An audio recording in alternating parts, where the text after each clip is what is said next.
Right, welcome back to Wildemount 2 of Annihilation, episode 4. Before we get into everything, we're going to warm up with a little shenanigans, and we're going to wrap about our sponsor for this gig, the Wandering Tavern. And as usual, we put together a little skit just to goof off and warm up for our game here today. So this skit is titled The Party That Devoured the World. So imagine a floating tavern. It's day 51,824. Smash zoom on a disco ball made of dragon scales. Narrator's movie trailer voice comes in. In a world where gravity is optional, hangovers are hereditary, and the punch has its own consciousness, there is only one rule. The party never stops. Smash cut to a half-collapsed flying tavern floating via massively magical air balloons with a banner flapping in the breeze that says, Happy New Year 498. The barkeep, a warforged in a crushed velvet vest, shouts over the chaos of the bar. Right then, who refilled the hot tub with basilisk blood again? We lost 3 bars in there last week. They turned to stone mid-saxophone solo. Rogue enters covered in glitter and guilt, dragging a wheelbarrow full of cheese wheels and miniature mayors. We liberated supplies from 6 towns, 1 wedding, and a gnome bakery that worships frosting as a god. Another rogue slides in upside down on a banister. Also, minor hiccup, we may have accidentally declared war on the kingdom of soup. Barkeep just puts his head in his hand. He's like, again? They all freeze as a magically projected party duration clock flips to Generation 4 and explodes into champagne confetti. The narrator busts in. 4 generations of unbroken revelry. Society below has collapsed. Economics are now based on drink tokens. Time itself asked to be excused and never came back. Cut to Council of Elder party goers. A kobold in a crown made of beer caps slams a mug on a table. We lost the sacred disco ball of eternal bounce. The party is vulnerable. To black, thunder crashes, a slow motion shot of a Githyanki paladin moonwalking out of the tavern with the disco ball. Barkeep yells to the crowd, Don't panic! I've summoned professionals! The door blasts open with a blinding light and a lute riff. 2 bards enter in sunglasses and matching blue suits. They do not blink. We're on a mission from the moon goddess. We're bringing the blues to the booze. Cue 1980s style montage. The bards resurrect the party with smooth jazz. Mourners burst into interpretive dance. A gelatinous cube weeps. A necromancer crowd surfs on a coffin labeled DJ Boney M. Just when the beat dropped, a new genre arose. Generation 5 begins. Heavy metal bagpipes. Orcs moshing with angels. Everyone is inexplicably wearing chainmail bikinis. A flying city explodes in the background. The barkeep's like, still better than that steampunk polka phase. From the minds behind drunken heist plans and sorcerers who drink their spell slots comes The Wandering Tavern, a tabletop RPG of infinite cocktails, interdimensional bar fights, and celebrity war crimes. Side effects may include time dilation, kleptomania, glitter lungs, bards falling in love with a mimosa elemental, and intense desire to legally marry the concept of brunch. Ask your alchemist if partying this hard is right for you. Woo! Let's see.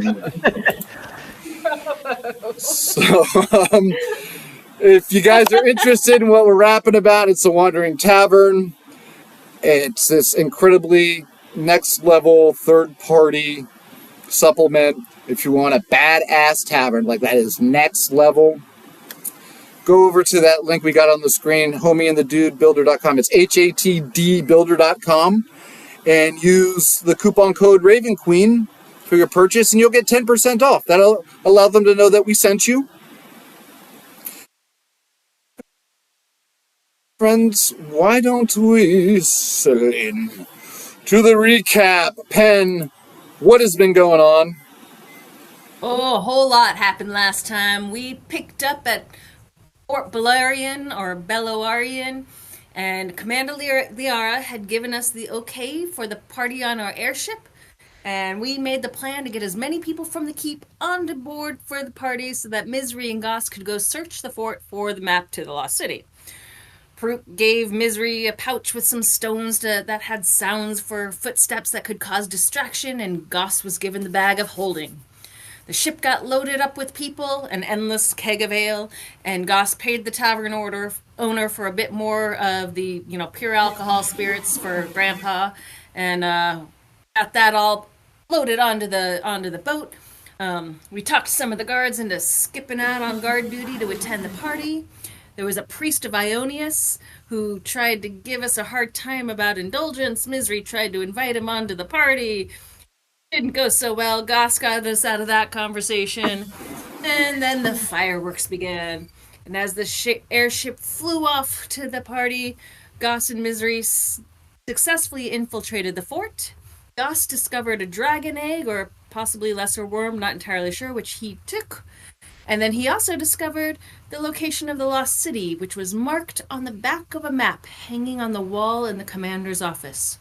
We took our time, cleaned up any trace of having ever been there, and made our way out. Meanwhile, back on the ship, Commander Liara's paladin bodyguard was not happy with the festivities, but everyone else was having a great time. Vindicator and one of the guards caught themselves a couple of flying serpents. They had a race around the ship. Then the bottomless keg of ale turned out to be a mimic and began attacking everyone. Vindicator almost died, but the party prevailed, and Vindicator was brought back from the brink, and the keg of ale was finally tapped. And that is where we left off. We pick things up. The party is wound down. The commander has left the ship, and she's ordered her flaming fist guards back to the fort, back to Fort Belloarian. She's had enough, and so she orders her men to accompany her back to the home base. That said, the majority of the party is on the ship, with Misery and Goss. Well, at this point in time, the two of you, we cut to you. You've just left that headquarters within Fort Belloarian, and you're back towards the stable area by now, at least. And probably just, acting casual or what have you. You still have to rendezvous with your friends. You've got the goods.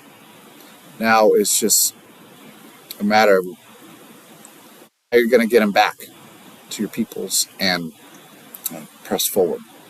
Night has fallen. You hear the sounds of the jungle in the darkness of the environment.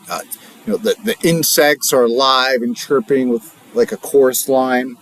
You hear the beasts out there roaring in the night, and here the two of you are. You would probably just see now that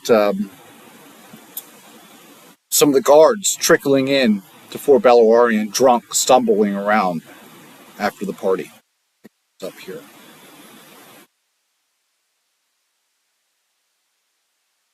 So with that said, I'm going to leave the floor to Misery and Goss. How do you wish to proceed? I thought we had already made it at least as far as the tavern, so okay. So we're by the stables and the guards are trickling in. Oh yeah, you hear them. They're lively as they're showing back up to camp. Sounds like they had a great time. Well,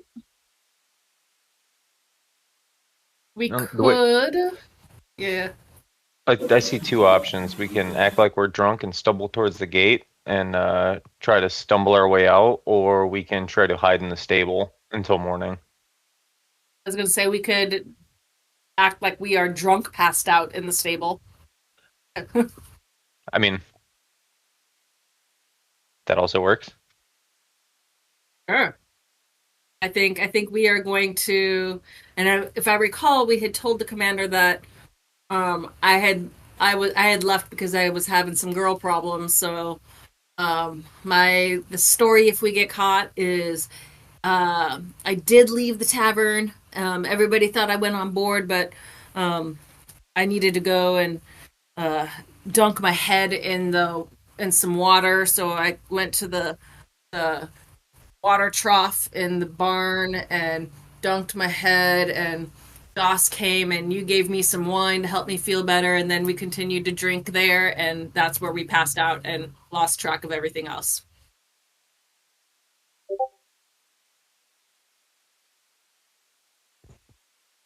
So into the barn we go. I'll dunk my head in the horse trough water and pull out a bottle of whiskey, and we'll just sort of like drink a bunch right now so that it's on our, the breath is still really heavy with whiskey, and just lay down in the hay somewhere.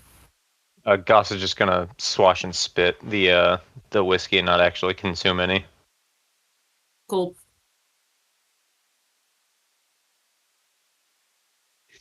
Okay.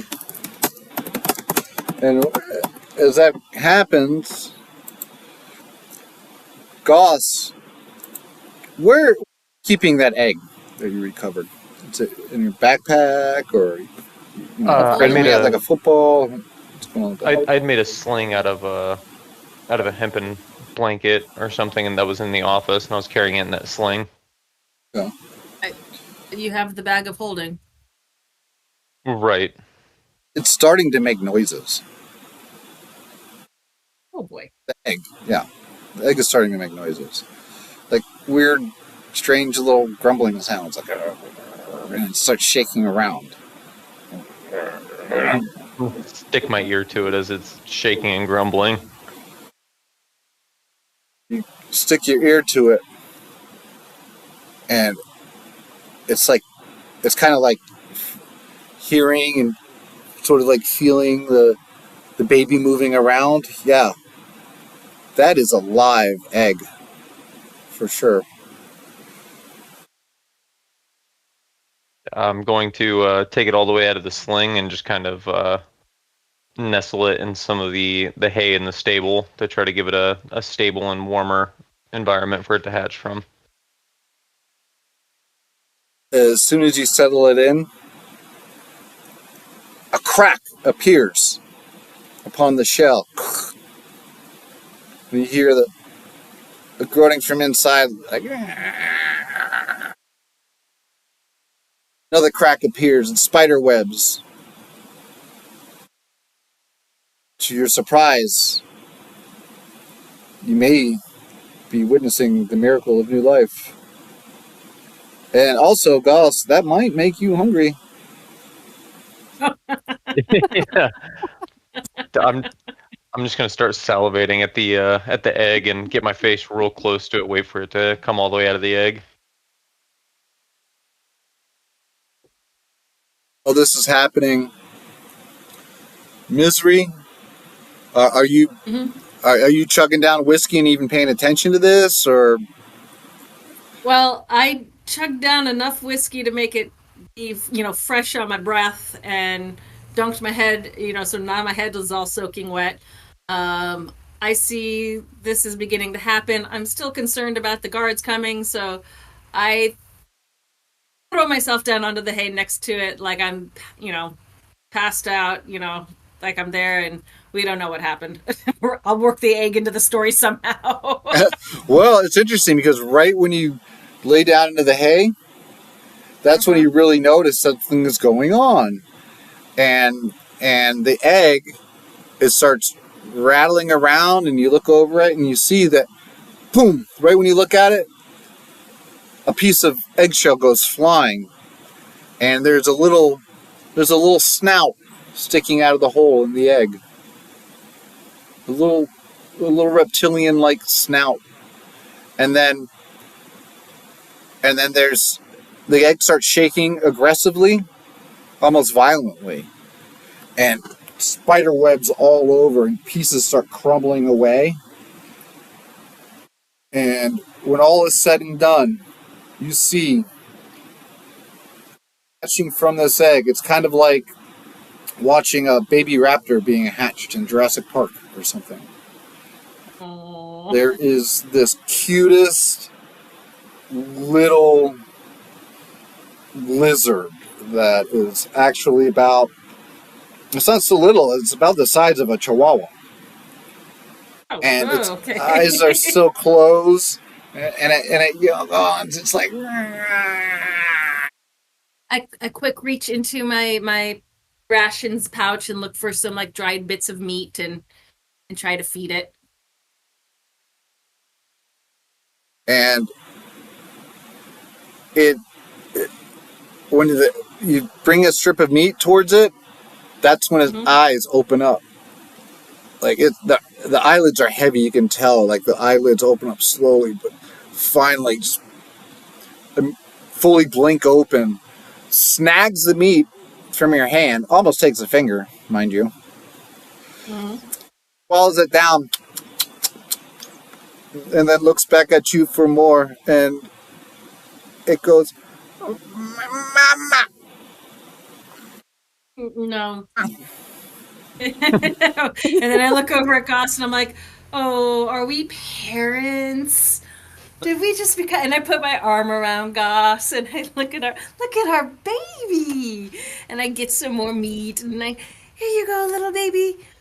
Are you a boy or a girl? And I'm like trying to look to see if I can tell. Oh, it's hard to tell. I'm gonna Obviously. pick him up.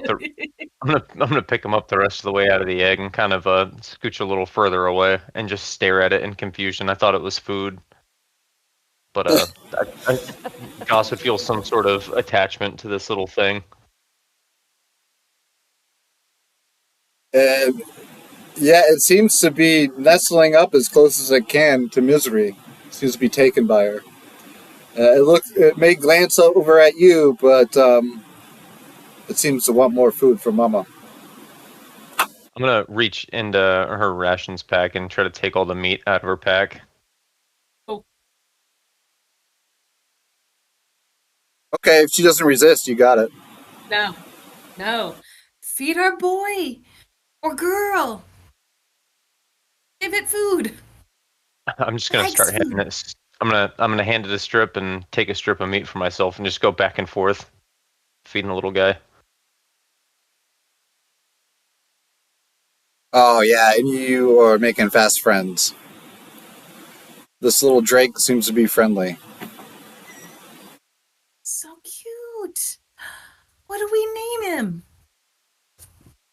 I think I'm gonna name him Arar, and Marar? yeah. Marar. Because that's the first sound he made. Exactly. Aww. Seems as if he's had his fill now. He's curling up in a ball beside a Misery in the haystack. Hey, Misery, is this meat? Is this dried rabbit? It tastes like rabbit. I don't know. It's Yeah, just been in my pouch. I'm gonna call this rabbit meat. We're gonna call him Arar, the eater of rabbits. Arar, the eater of rabbits. That is a mighty name. What color is he? Black. Ooh. He's so cute, and like, oh my gosh, how are we? We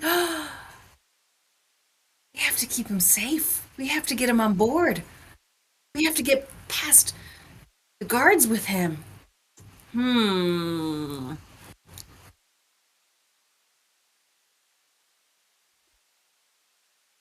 I didn't think this far ahead. Yep.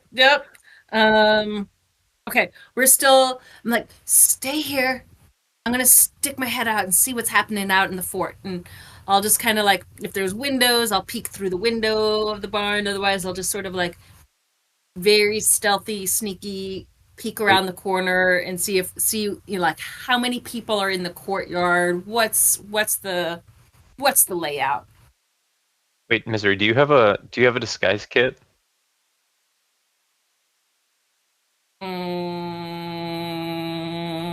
Hold, please. No. Nope, no Oh, disguise kit. dang it. Yep. But we have a bedroll. We could turn a bedroll into a cape, and you can put him back in your sling and put him behind you. Oh, I know. Put your sling back on, but behind you. So, and then we'll put him in the sling, and we'll throw the cape over you, and it'll look like you've got a hunchback. And we'll say that the horse has kicked you, and now you're in pain, and you're all hunched over, and we got to get you back to the ship to get so Grandpa could help you.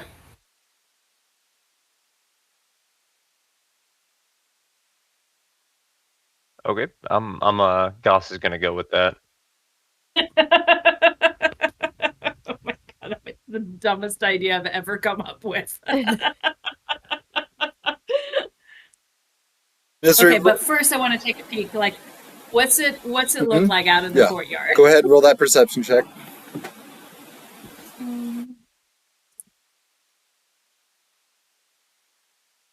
Oh, Not much going on. It seems to be Okay. like a graveyard out there right now, other than a few random people. can I at least see if the ship, like, does it look like the ship has come back, or If you were to look out into the horizon with your passive perception, you would see the silhouette of the ship outside of the walls of Fort Belluarian, okay? near the main gate, west. Okay, and if I recall, there was a side gate that was close to us. Is it clear between me and us and that side gate? Is the coast clear? Well, I mean, yeah, you could see passively there. Yeah, there are a couple guards up on the walls. Other than that, the coast is clear. Okay. Okay. Here's what I think we should do. We can either hang here until there's a lot of people pouring in and around, and the town gets busy again, and we sneak our way back out, or we can drunk stumble to the side gate and ask to be let out because we're gonna throw up, or bribe the guards to let us out because so we don't throw up in the stables.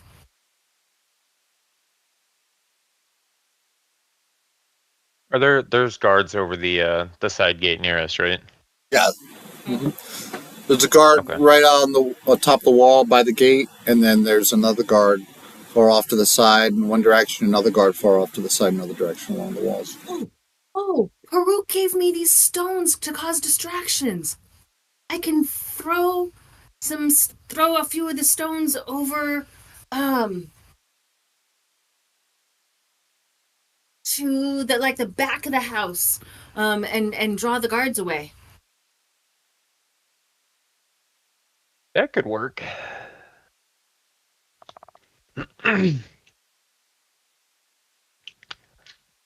Yeah, let's use those weird stones that the tasty little rabbit gave you. Yeah. Okay. So this is what we're gonna do a combination of the above. So we'll get the sling back on Goss.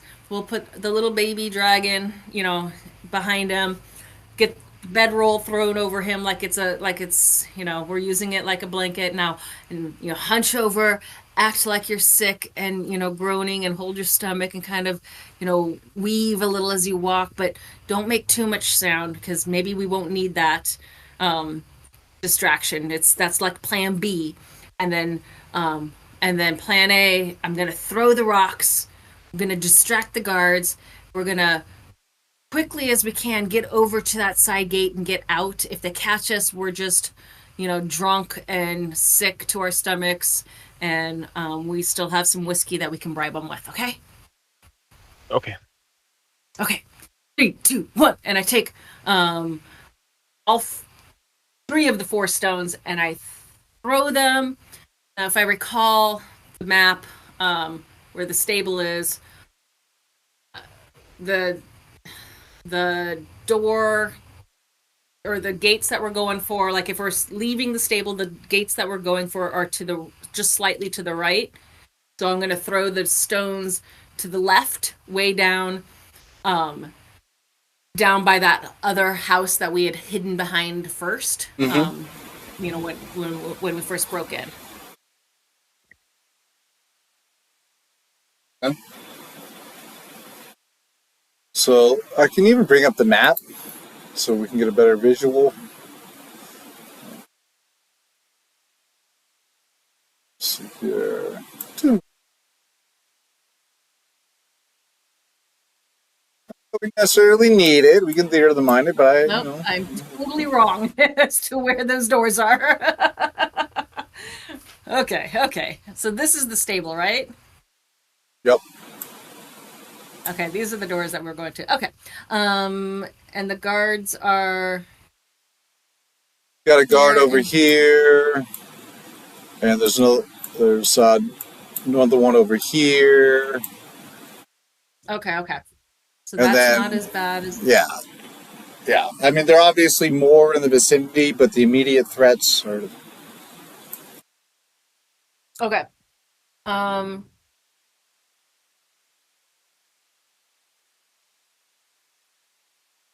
That's a different layout than I had in my head.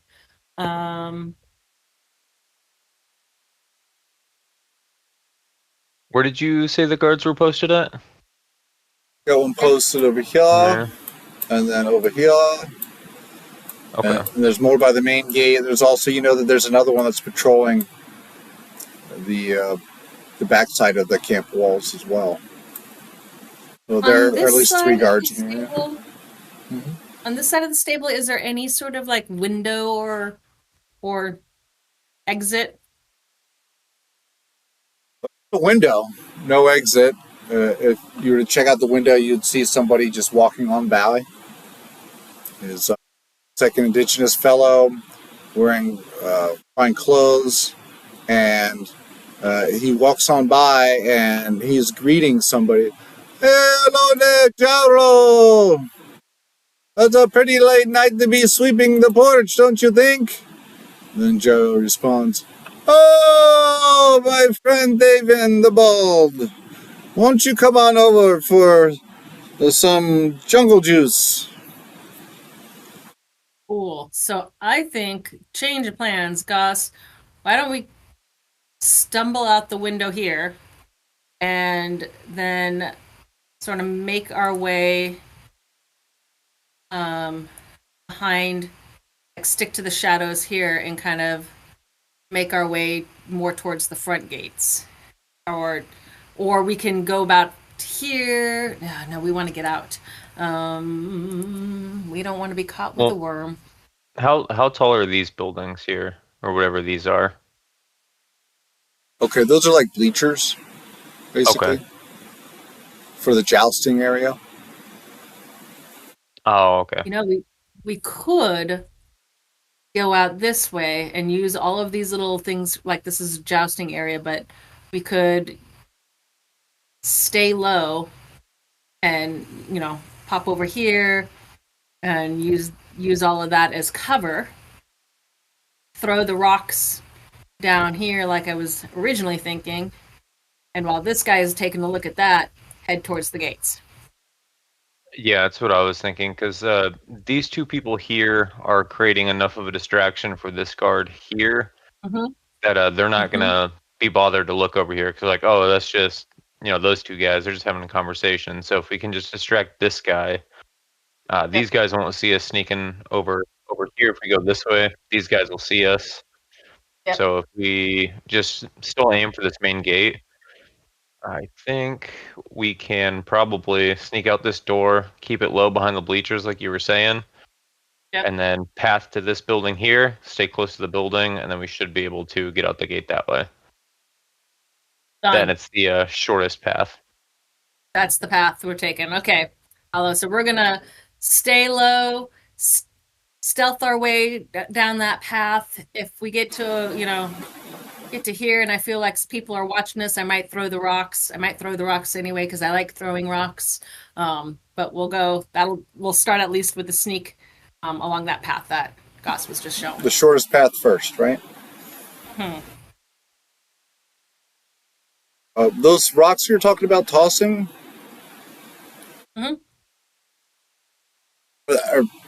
Are you just tossing some random rocks? Do you have something special? Farouk had created some artificer rocks with, like, they sounded like when you activate them, they make the sounds of like footfalls. What else were they, Farouk? 2 of them were sounding like footsteps, and 2 of them were sounding like somebody shuffling stuff around, like they're trying to be sneaky but not really being good at it. Okay. So I believe that what that'll take is an athletics check to throw those things in the right direction, get them where you want them.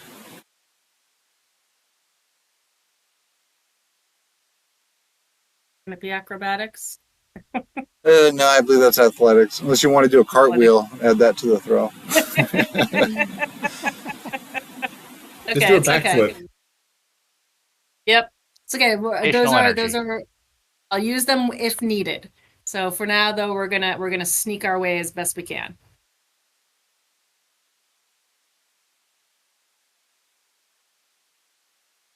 All right. So sneaking. Roll your stealths for the sneak. Okay, great roll. The 17, Goss. Misery, not the greatest roll. Nice. However, Fail. I mean, if you're looking at like if you're doing this as a team, it should be done as teamwork. That'd be what's that? 28 divided by 14 would be the average roll between the two of you. And okay. The guards on the wall roll 3 on the die for perception check when they're looking around. So, yeah, you're in the clear. And if you're confident, after you've moved, say, past the bleachers, past the jousting area, and so far so good, probably in a good spot to make the toss if you feel it necessary. Nope. I feel You're like good? we're doing good. So Okay. yeah, we're gonna stick stick by the wall and make our way to the door. A big, tall, wooden, double door style gate. And there is a big, heavy piece of wood, like a big, nasty 4x4 that is set into place, kind of locking it into position.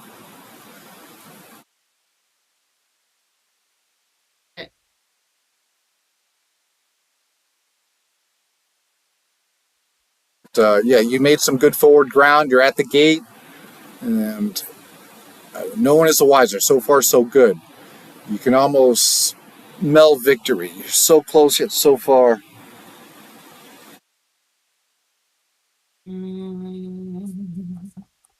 Is that How strong are you? I've got an 11. Is that 4x4 like wedged in there, or is it just like a simple door lock mechanism where it's got like brackets and it just gently rests in the brackets? Brackets and it gently rests. We could just pick the piece of wood off and sit it down and open the gate. Okay. Together? Yeah, together. 1, 2, 3. We'll each grab a side. Athletics or strength? So I'll give you advantage on this. Teamwork.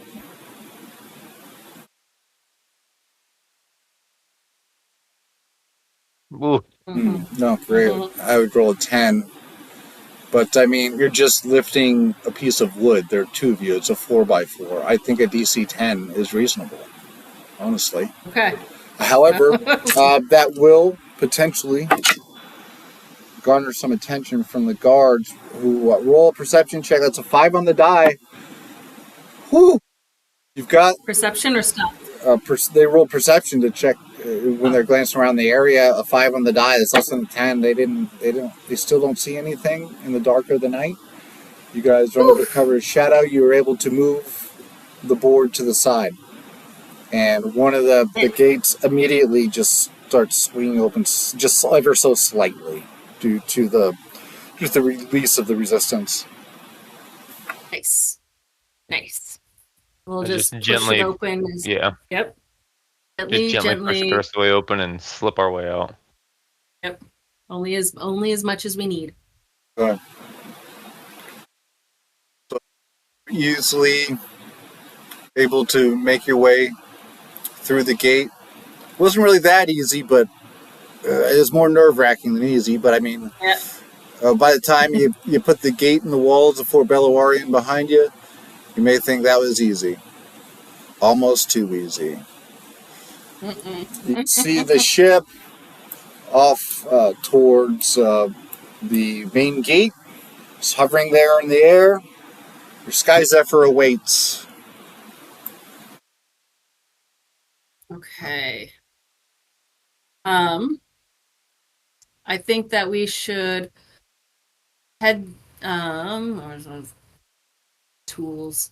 Head along the like lay low at the base of this cliff and just follow the cliff to kind of keep our cover from people up above. I was going to say, I think our best option for sneaking is actually staying along the wall itself. It'll be a lot harder for the guards on top of the wall to be able to see down at the base of the wall, because they're going to be looking further out, not directly below them. So if we hug the wall all the way around, You're the smart one here. should make it much more difficult for them to actually see, and then we can just slide down the cliff and make it to the ship. Okay. That is what we do. Give me advantage stealth rolls.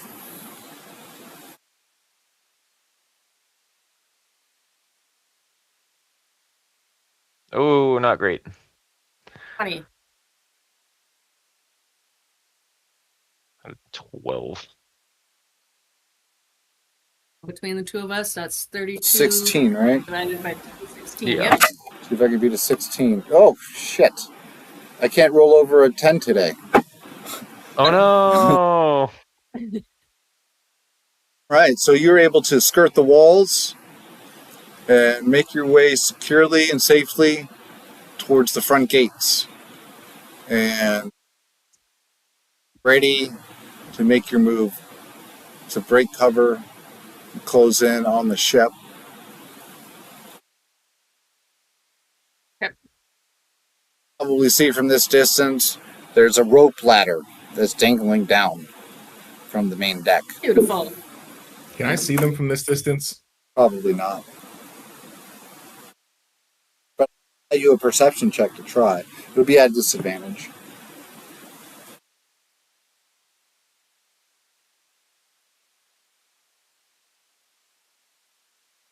Probably not. No. Well, actually, their stealth was a 16 on average, and you roll a perception of 16. So I would say, yeah, you see them.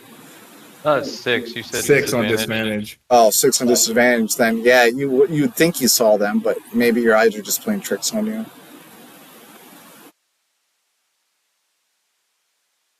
Yeah, so we move forward and get to the rope ladder, and I usher Goss up first because he's got the baby.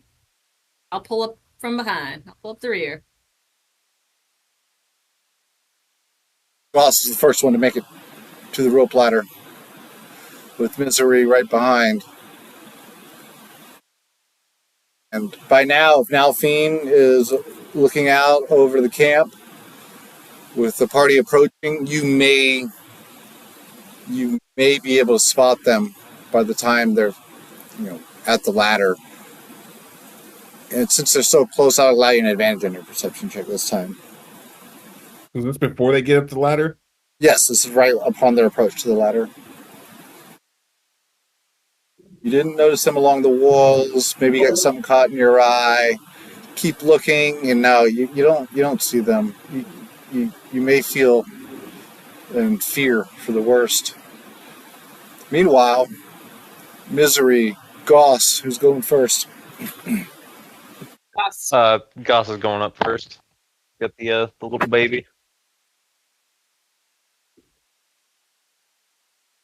Before you know it, you hit the main deck. Misery's right behind you. Rope ladder, not very conveniently comfortable to climb. It's a little challenging, but it's a ladder. The ladder's a ladder. There are no checks for climbing, typically, unless it's like, when you have all the time in the world to climb in this game, you can move at your movement rate up a ladder. And with that, 28 anyway. Yeah, fantastic. With that, some of the party is on the main deck when Goss and Misery show up out of nowhere. And you guys see just the remains of a party all around, like they're probably just cleaning up from. It's cool, but all of the people are gone other than our shipmates. That's what it looks like. Okay. Yeah, nothing's just sitting back letting the rabbit do the cleaning. I am the Vindicator has crawled up to his catapult bucket and has crawled inside and essentially passed out. I am actually cleaning, but I'm not saying anything. Keep my eyes kind of downcast, and his Peruk's ears are also just laying flat down. Mm-mm. Insight check? Do I notice that he looks like he's sad? Roll insight. Oh, yeah. 19. Something up. Something going on. Hey, buddy. What's the matter? Did you drink too much? We had some interesting times. The Vindicator, he and I kind of look off at. I wasn't strong enough. He could have died. And I just walk off. How much did you guys drink? Grandpa! You just hear a groan coming from the catapult. Grandpa, I know you said you were gonna pour a heavy hand, but you can't poison the crew. Well, technically speaking, I didn't poison the crew. The keg threw up on Vindicator until he passed out. It sounds like you guys drank way more than you probably should have. If you're thinking the keg was thrown up. Yeah, no, you guys know how to party. Did you eat some of those mushrooms Goss brought from the last forest? I told you not to eat those. You better not have touched my mushrooms. And all you're really seeing right now is I'm just sitting back with one of the higher end bottles, just pouring like a little sipping glass. No, that's not what happened. That endless keg that was brought on board was enchanted. Well, yeah, that's how it's endless ale. Duh. It was enchanted to come alive and started to attack us. You got attacked by a keg. You almost what? You got attacked by a keg of ale? Do you not smell it, child? It smells like beer all over the ship. Yeah, like a party. Maybe one of your parties. This is not like one of mine. Everything was actually going really well until it came alive. Somebody try to... Do you think it was an assassin? Did somebody try to kill you? Is I it one think of your old somebody friends? doesn't. No, I think someone doesn't like that. They know what you're going about. We have not been successful in keeping our profile rather low.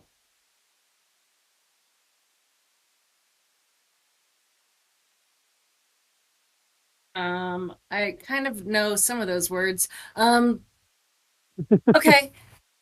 But everybody's okay? Yes, they just need to retire for the evening. Well, then, hell's bells. Peruke, get that chin up off the ground, little buddy. You did just fine. Party on. Have yourself a drink. Don't worry about cleaning up right now. We can clean up in the morning. Let's sail out over the ocean, get ourselves a nice breeze to kind of help with that hangover y'all are gonna have. And oh, we gotta show you what we found, but we need to go. We need to go. And so I run down to the Vindicator.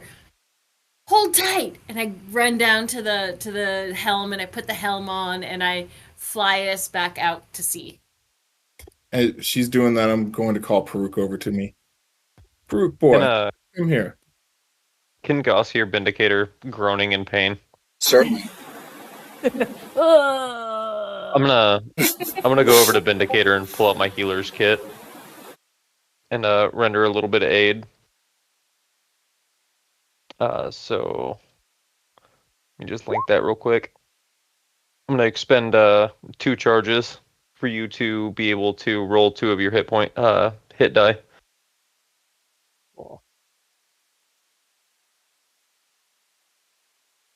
But if we're gonna go to Yeah, we're gonna sleep, long rest here in a minute. take a night, have a night, do you need to do that now? Should we save it for later? I can just sleep. I've got 2 of them. I've got 2 healer's kits.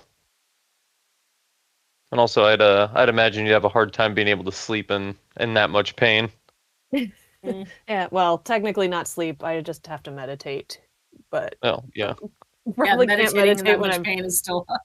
drunk. Okay, you said I two of can my I can hit forego dice.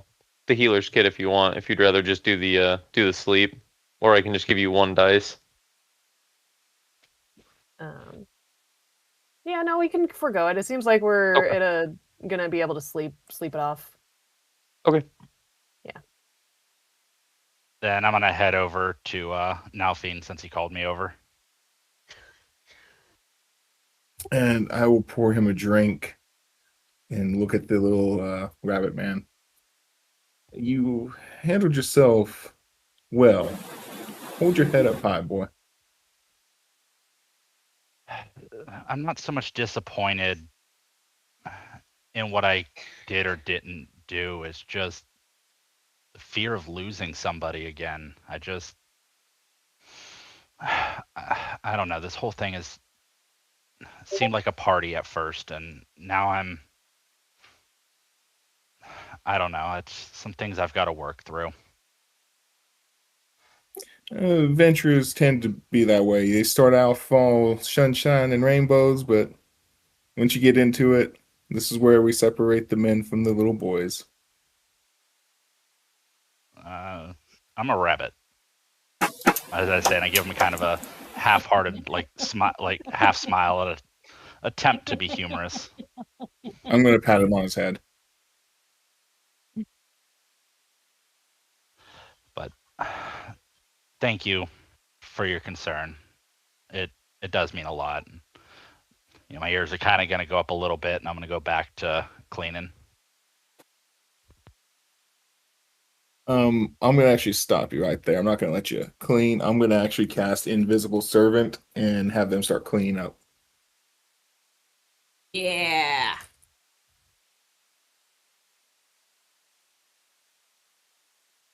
That works. And as soon as we get out safely to sea, I'm gonna run back up onto the ship. Gus, Gus, Gus, come here. And I'm gonna put my arm around Goss, and I'm like, we have an announcement to make. Everybody gather around. At this point, Yep. at this point, I think the cat's already the Drake, so to speak, is already out of the bag and just kind of chilling on my shoulder. Still, I'm going to make the announcement. Gus and I have had a baby. I don't know what it is, though. But his name is Marar. Maybe it's a her. We don't know. Misery, that's not how it works. It's just gonna turn cold, deadpan to Goss. I'm just gonna hold up the Drake to Nelphine and be like, it's not that. She's a little slow sometimes. Oh, she means the Drake. Call Oh, me mommy.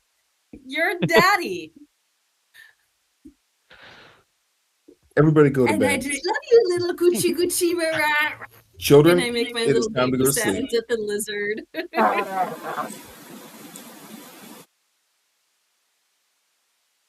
Seems to, you were the worried Drake about the really rabbit. seems to love being stroked right under the chin. He really loves that. Yeah. And I'm just beaming. I'm just standing there beaming. Super proud mama. And you're worried about Well? the rabbit. I'm gonna lean over to Farouk and ask Farouk if he knows what I named it. I'm kind of lean away as he leans in. His name is Arar, the rabbit eater. So watch yourself, bud. That's I'm gonna adorable. I'm gonna pull out a piece of dried rabbit and feed it to Arar right in front of Farouk. Oh my god. I just remembered I left something in my workshop. Bye. Scamper off.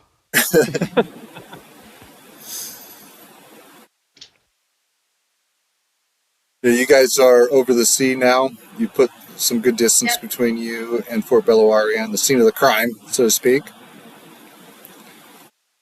Yep. So is it here that you wish to make your long rest?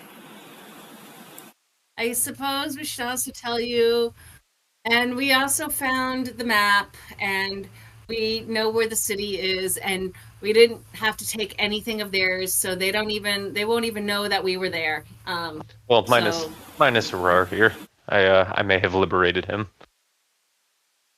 Well, true, but we cleaned up after ourselves, so maybe they'll just think that she hatched and flew away. Well, I mean, he wasn't a safe. Invisible safe. What? Good job, Misery. Thank you. And I hug my grandpa, and I'm like, wait, so now you're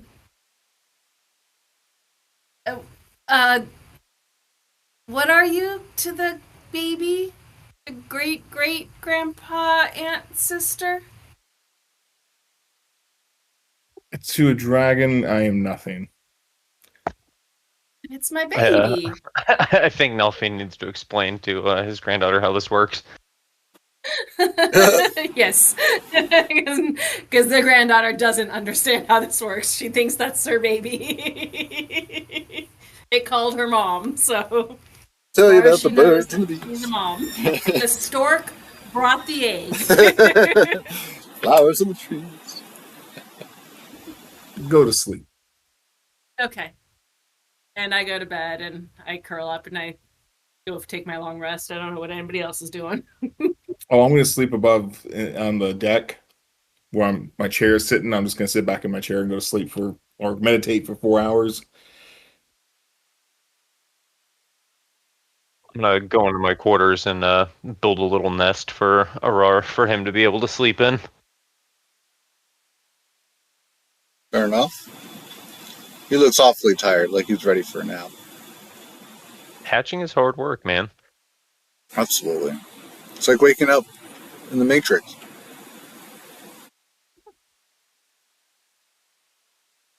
Anyway, with that said, are there any other final preps that need to be made before bedtime?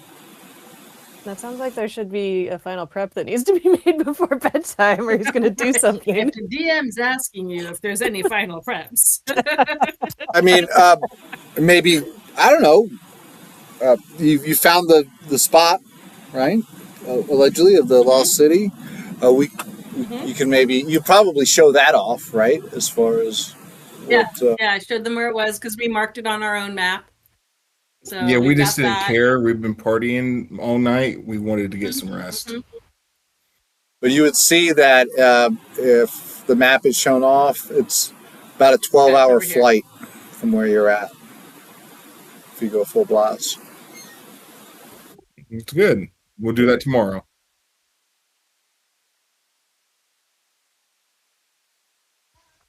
So, it looks like we're calling it a night, right? Yeah. Call it a night, and you're out here that you're spending along the Menagerie coast, above the Lucidian Ocean. It goes by without encounter. You're able to breathe a sigh of relief as the sun rises and you see a new day greeting you. Feel refreshed. Maybe not all of you. Maybe some of you feel a little hungover. You might look a little peakish, but you made it through the night.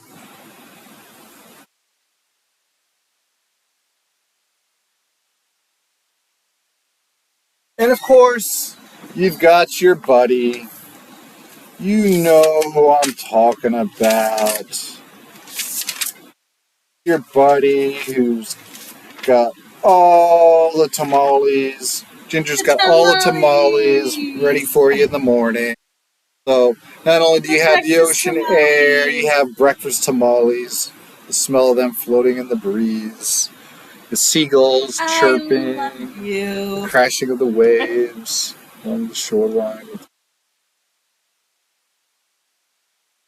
The mountains from up here. Ginger's like, eat them up, get them while they're hot. Perut comes walking out, and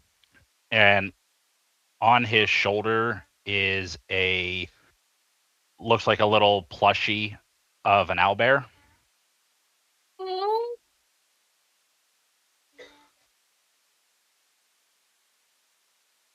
Oh, that didn't work.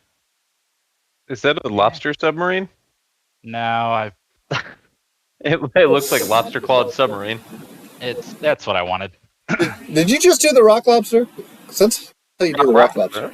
I'm gonna have that song in my head all day.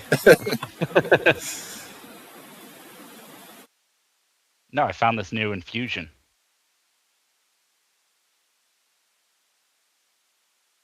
Does it do anything?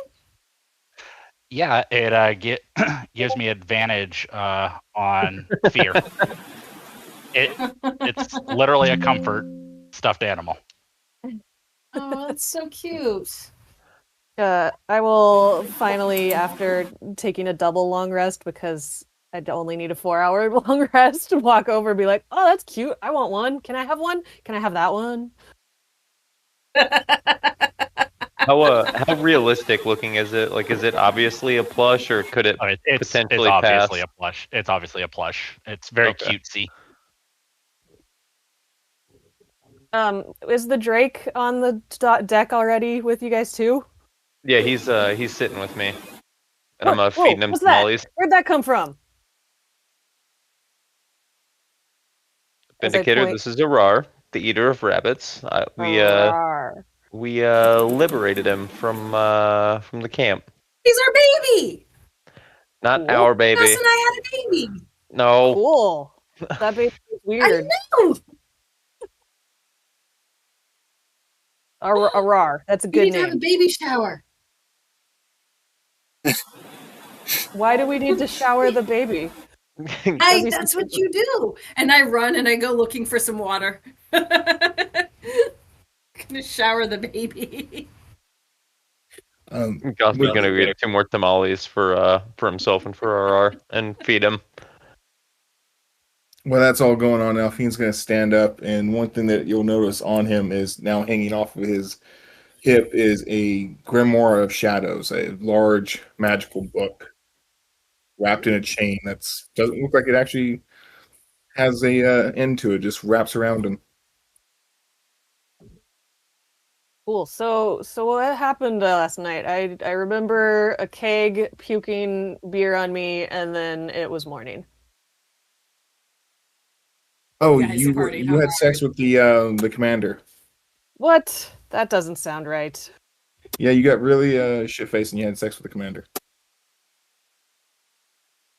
Better that than the paladin. Wow. Bindi, Mm. baby. That's hot. Hmm. Think we got an in now? I'm gonna walk back to my bed and look around. Be like, but there's no. Mm. I'm gonna look over at Peruk and go, don't tell him that he got his ass kicked by Keg. I will not tell him that, and I'll also not tell your granddaughter that you're now a grandfather yet again.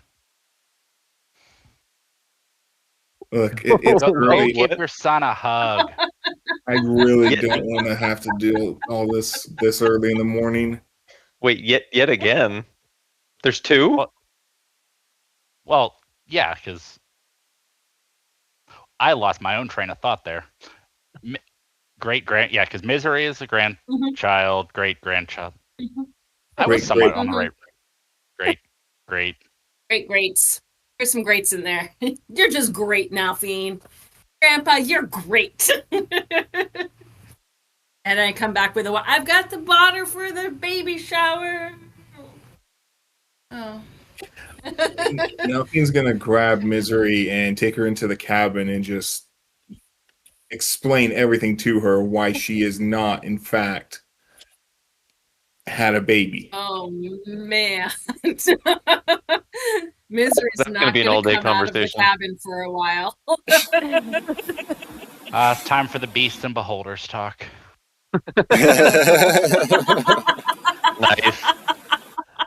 Nice. Yeah. Grandpa, you're probably gonna have to steer the boat today. And Misery needs time to just think. Existential crisis. Yeah, existential crisis.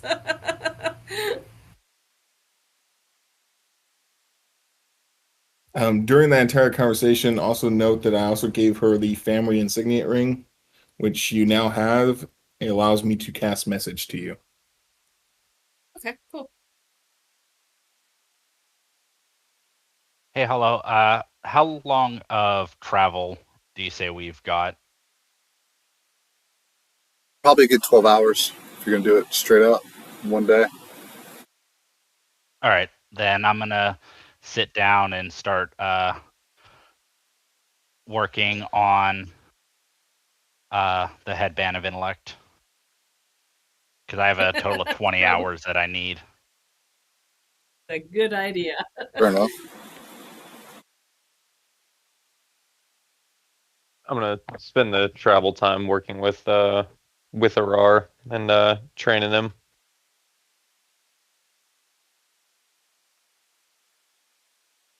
Okay. Very good. Roll an animal handling check for that. 24.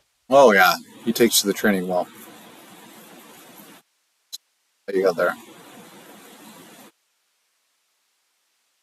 And I guess I'll navigate us to where we gotta go for the day. That's good.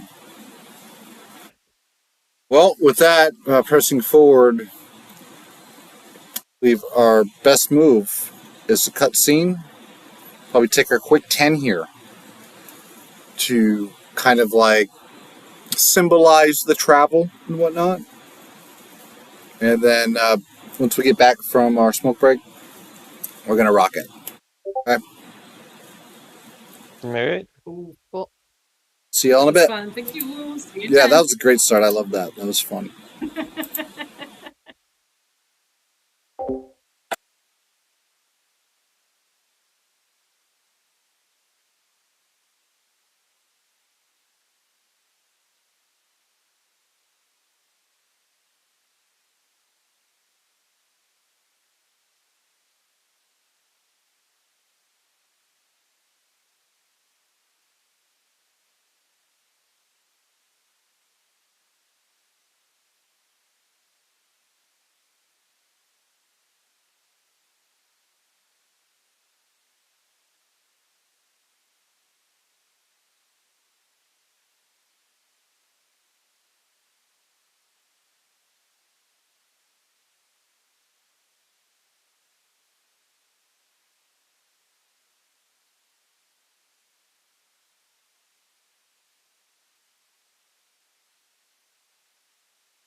Back. Yep.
DM's back.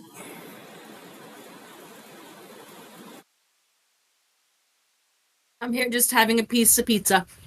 Voice. Made my strawberry water. Got my black cherry seltzer water. Had a lime seltzer water. Wow, everyone's fancy. I've got cold tea. Not iced tea, just tea that was made a couple hours ago.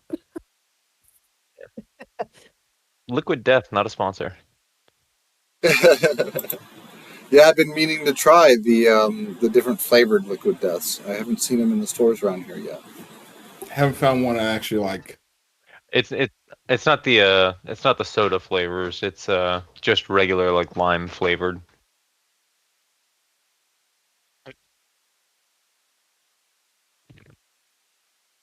see if everybody's back. It looks like we're gonna rock and roll. Fuck it, life's too short not to rock and roll. You know what I'm saying? So Yeah. let's do it. Fucking A. So here we are. It is the next day, and well, Misery has had the birds and the bees explained to her after you guys made the big announcement, and you had your breakfast, and you had your rest, and everybody got to level up to level 3, which is fantastic. And before you know it, you guys been running towards your destination. You'll see here on the map, it's quite the journey. Yeah, almost about the same distance that you traveled from Hexentrum, back at the very beginning. So you know it's just a long day of travel, and you know long journeys. Well, they can get a little boring if you don't keep yourself busy. Maybe tinkering around with some tools or reading a book, playing with At your some Drake. Yeah, at some point I go to the Drake and I explain to it that I'm not his mom and that if he ever really wants to find his real mom, I suppose I would be happy to help. Aww.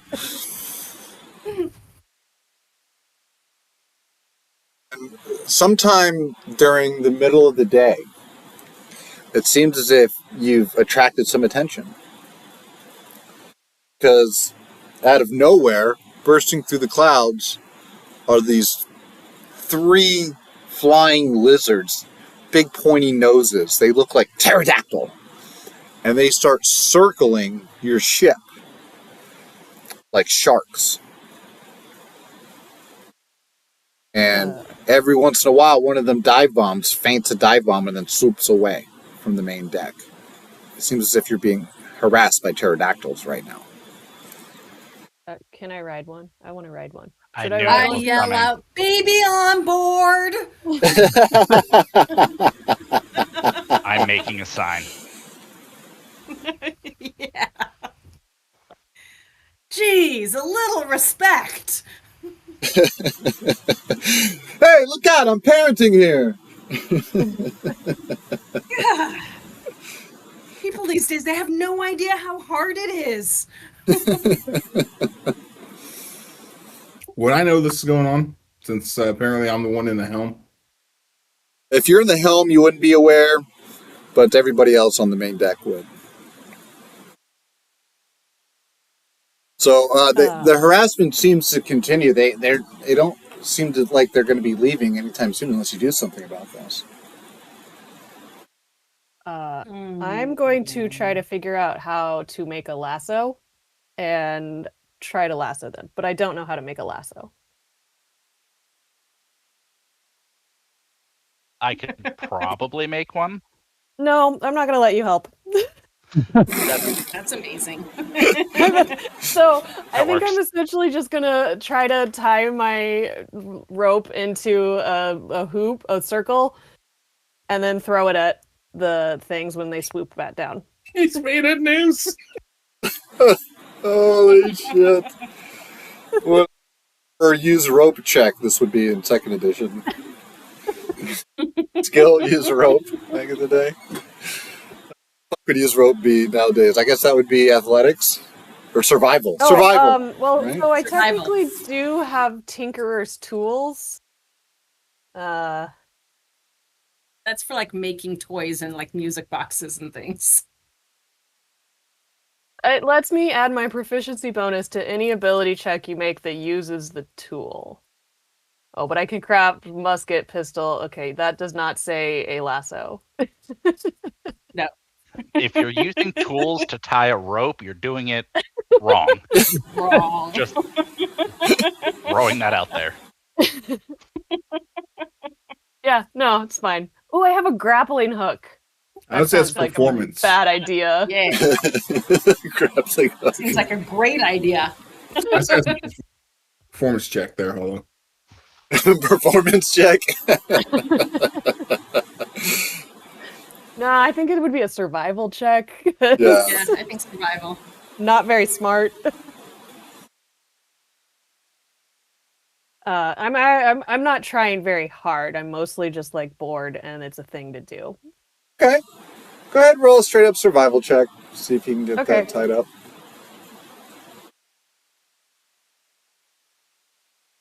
It's a 14. It'll get you a. It's not such a pretty lasso, but it's a lasso. Is it sort of lasso that wouldn't actually tighten? Well, Lasso it's- adjacent. You test Am I- it and it works. I mean, 14 is not Okay. a bad roll to roll a lasso. That's a good roll. Right? So it's it's just it's not pretty. You know, you kind of you did it like the wrong way, but it still works. You know. It only took me 4 hours. Yeah. Yeah, task failed successfully.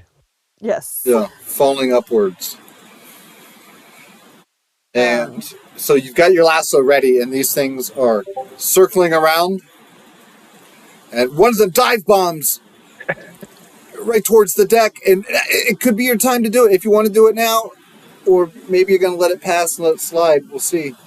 How do you want to play this? No, not this one. I was not paying attention. I was more like, look, it works, and like just throwing it at other people. Yeah, and they're like, oh, they all check out your lasso, maybe help you make some adjustments, and then one of the pterodactyls, it lands on the railing on the side of the ship, and it stands up almost like a person and flexes its wings. You can tell as it extends its wingspan, this is not a typical pterodactyl. This looks like there's a person in there, like it's half pterodactyl, half human or something. And that terrafolk, or whatever you want to call it, starts shaking its head violently. I shake my head right back at it. Rah! Would I have heard it land on the deck? Probably not, but you may hear some commotion upstairs by now. Or not upstairs, but out on the main deck. I was about to yell for him. Okay, I need an intimidation check by those that were growling back. Me. So this, Rah! Natural one. oh my fucking god! I rolled a natural one as well. Holy shit! Whoa! Okay, so you get a +3 on that, and I get. Oh, let's double check. I don't think I get much of a bonus on this myself. Dice jail. Rollies. Okay. Yeah, you were able to scare it.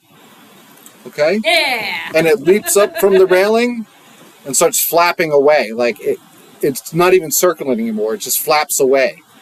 And then. It's right. And then. It's right. The other two, Terrafolk, they go off with it into the clouds. Oh. Yeah. I didn't get to lasso it. You scared it away too fast as I'm hurriedly trying to pull the rope in from like throwing it at something across the deck. Well, you may have a chance last minute that if you want to react as they fly away and try to go for it, I'll allow it. But since there's a delay, since there's a lag in your action, it would be at a disadvantage. Guidance. I don't know what I would do if I catch it. Yeah, no, I'm gonna do it. You have guidance. Okay, this would be a survival check to lasso it. It would be a survival check. And you said I have disadvantage, but then I also got guidance, so Yes. I don't have disadvantage. I believe it's just a D4. It's just a D4 added. Oh, okay. Well, I got a 13 on the check. 6, that's... And a 2, so that would be a 15. Was that roll at disadvantage? No, it was not rolled at disadvantage. Do one more survivor real quick. Okay, so yes, the 15 is the Okay. disadvantage. This will end well. Oh my god, you fucking got the thing by the neck. Holy sh- Oh, And God. right when the lasso tightens, you immediately, the thing starts immediately dragging you towards the railing. Like you've got jaws on the line. And your hands are burning from the rope slipping in the palms of your hand. But you've got it for now, and it's going wild. It's going berserk. Your friends are probably in shock and awe that this is all going down. It's a pterodactyl screeching. I believe I would then freak out and drop the rope. And you drop the rope.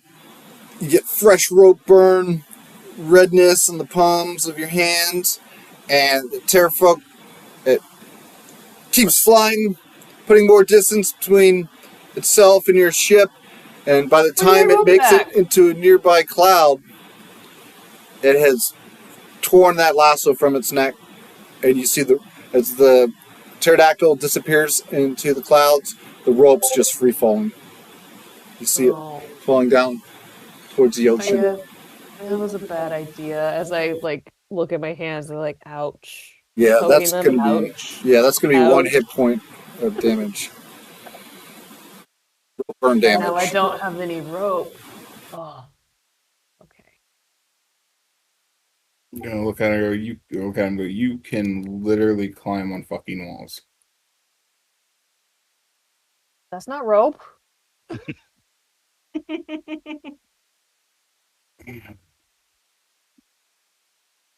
So the day continues pressing forward, and luckily, after 8 hours, you have no more encounters.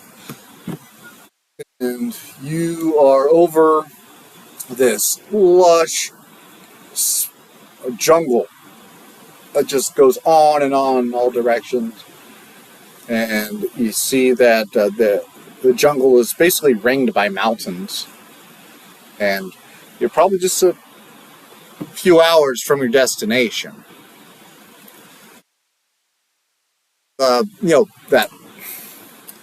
That burden of boredom on a long trip is heavy in the air. And maybe you might even hope for more of these pterodactyl to come at you. Are we there yet? In fact, ask that every like 20 minutes. Are we there yet? There, I gotta use the bathroom. We're there yet? We just used the bathroom 10 minutes ago. Right. Turn this car around. All right, so okay. With that said, you get in the area of your destination finally after just hours and hours of travel. You're in what you think to be the general area beyond the stone cage cliffs. You're seeing nothing but jungle canopy. Jungle canopy that just goes on and on for miles in every direction. I need our helmsman to roll a survival check.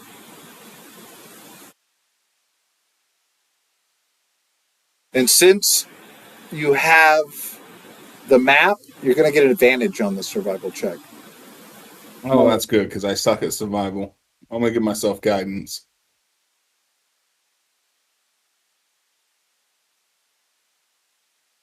Hey.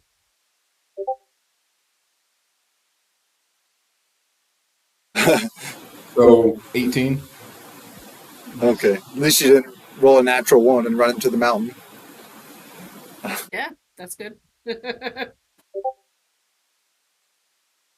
In fact, find something in the general area where X marks the spot, but like a lost city, you see a clearing. Eventually, come to a clearing, large area that has, looking down on it, it looks like on the outskirts of the clearing there is some type of labyrinthine, like circular hedge maze or something like that. It looks quite strange. And then in the middle of the hedge maze there is a lake, a large lake.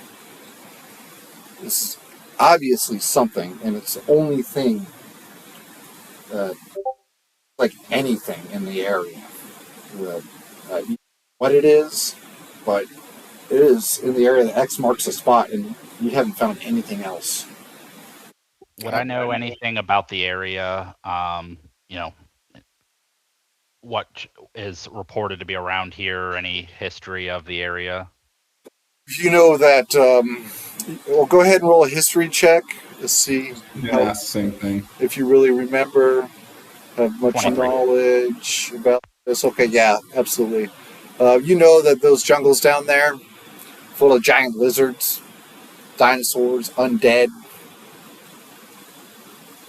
jungle monsters, you name it.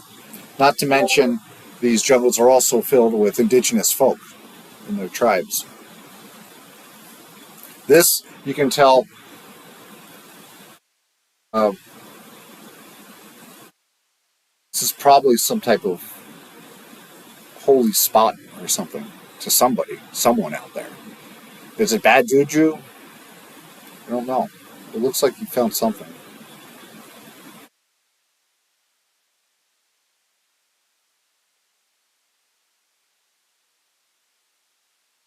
You wish to proceed.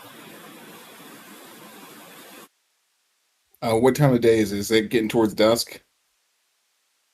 Oh yeah, I mean you left early in the morning at sunrise, so it's however many hours later. 10, 12 hours later. So yeah, the sun is going down. So I'm gonna look around and go, okay, kiddos. How many of you can see in the dark? Oh, I can. I can. Nope. I think.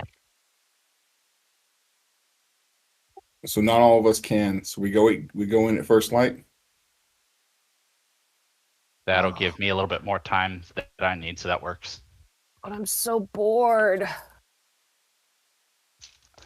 We If could you're go good, I'll fire you out of hunting. the cannon. But that would just fall. But Gotcha. it would be fun. It would be fun, but I would just fall, and that sounds like not fun at the end.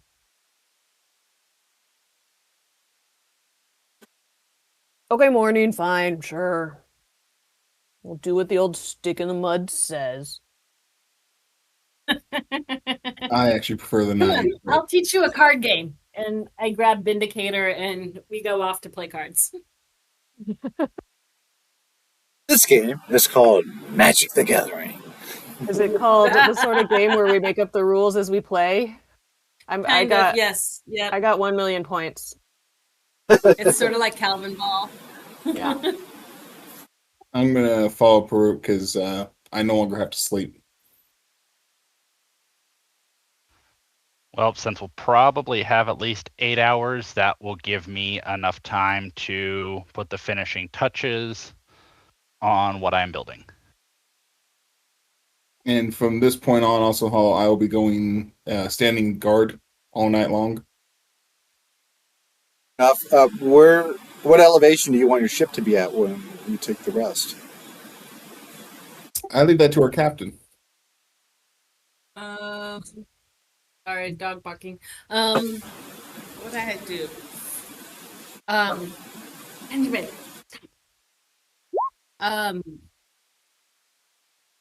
Okay, so we know that there are flying creatures, but we also know that there's big lizards. I'm gonna put us over the lake and up 100 feet. Up and over the lake, about 100 feet. Yep. So this right here, we have visual. Like there's airspace. You know, we're not like right against things that can't come right out of the trees at us. We have some visual before they come, and same with anything from below us. Well, if you were to fly that low, you would see that Is that low? 100 feet. Yeah, that's pretty low. I thought that was high. No. Is that low? What would be a high position? It'd be just above the jungle canopy if you're 100 feet. Yeah, the trees Okay. are massive. Like 1,000 feet, Okay. 2,000 feet. 300 feet. Okay. I want us above the jungle canopy. Like put us at like 350 feet so nobody can hit us. Let's There. go a certain number of feet above the top of the tree, because the trees are probably pretty tall. 100 feet above the tree level.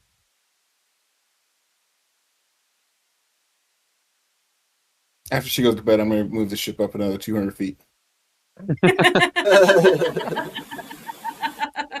It's fair. Goss and Arar are going to go get more tamales, but the tamale I feed Arar is going to be full of just hot peppers, and that's going to swap his draconic essence to fire instead of acid.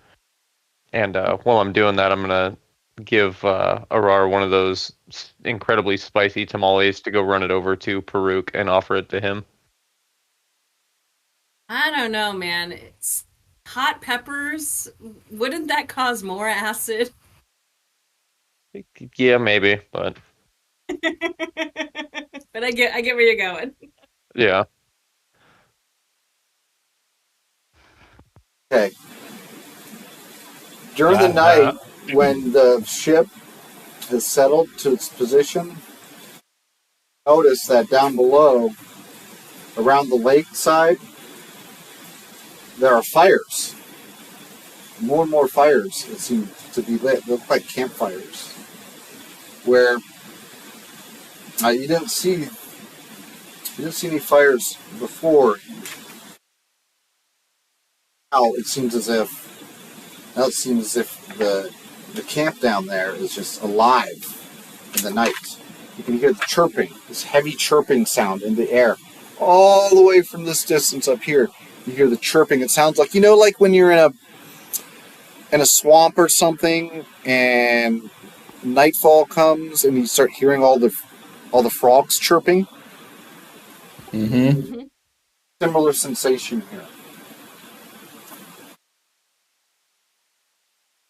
But other than that, night goes by without encounter. And the sun begins to rise. As the sun rises, you still hear the chirping of those frogs in the distance. And your elevation, you know that with the day coming, with you could probably be spotted once the sun fully rises. Have that protection to cover the night. So let me know what you want to do.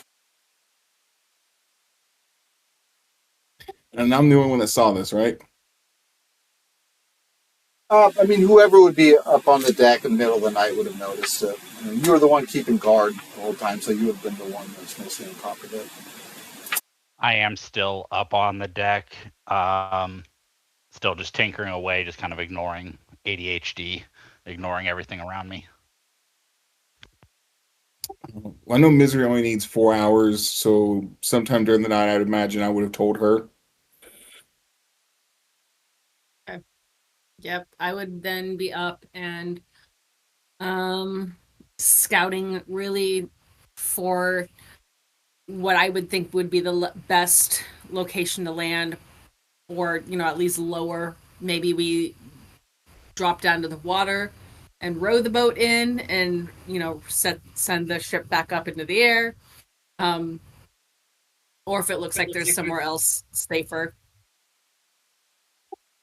We do have another option. I see an inlet to the looks like northwest here that we could go to. It would be a bit of a hike back, but we wouldn't be putting ourselves exposed. It would be a good 50 miles.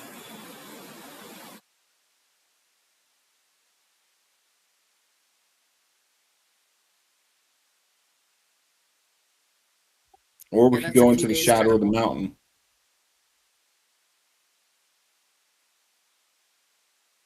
Right. So the X is kind of here. Is like the lake over here? Like, where's the lake-ish compared to this X? Right where the X marks the spot. Where they've set up camp. Right. Yeah.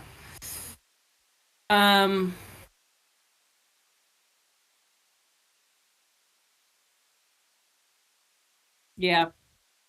I was actually right where I was looking.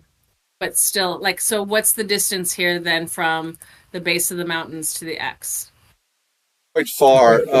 Each one of those squares on the map is 200 square miles.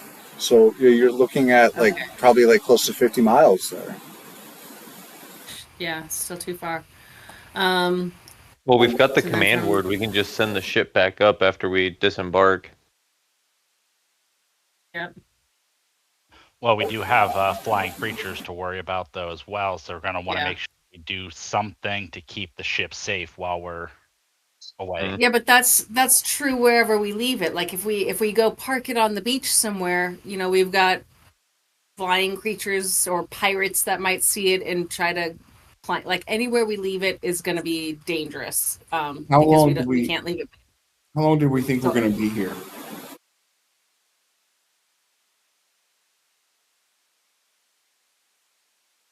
It's left to you and the party to speculate. No way to know. We only got a location, not any kind of insight as far as what we were going to find when we got here. So why not have our cook take the ship back, since it's only a 12-hour flight from where we were, and have him take it back to Port Damali. And then tomorrow come back, and I will give him... He can pick up our costumes. Oh my God, child. No, I will give him... don't know if this is gonna work. Yeah, I'll that's a give brilliant him- idea. I will give him one of the stones so I can send him a message, and he can send me one. So when he gets back, as long as he's within 120 feet of me, we'll be able to hear him.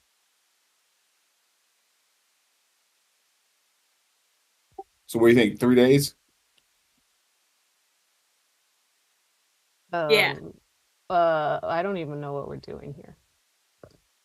We're gonna go find the thing that stops the curse. Oh, that's right. We had a job. Yeah, we gotta go find a thing. The thing that stops the curse. Okay, so you don't know what's Yeah, the going thing on that either. stops the curse. Yeah. There was a thing. It was in Soulmonger. souls or something like that. So I know, but it's in my notes. I know what it is. I'm acting like I don't. Yeah. Okay. So I say 3 days is good. I like the number 3. That's a lucky number. Let's send our buddy back to Port Damali with the ships, and he can reload his tamale stock and get us our costumes, up our and then come back and costumes. pick us up. Yep. I'm gonna start stuffing tamales into my pocket. Yep. Ditto.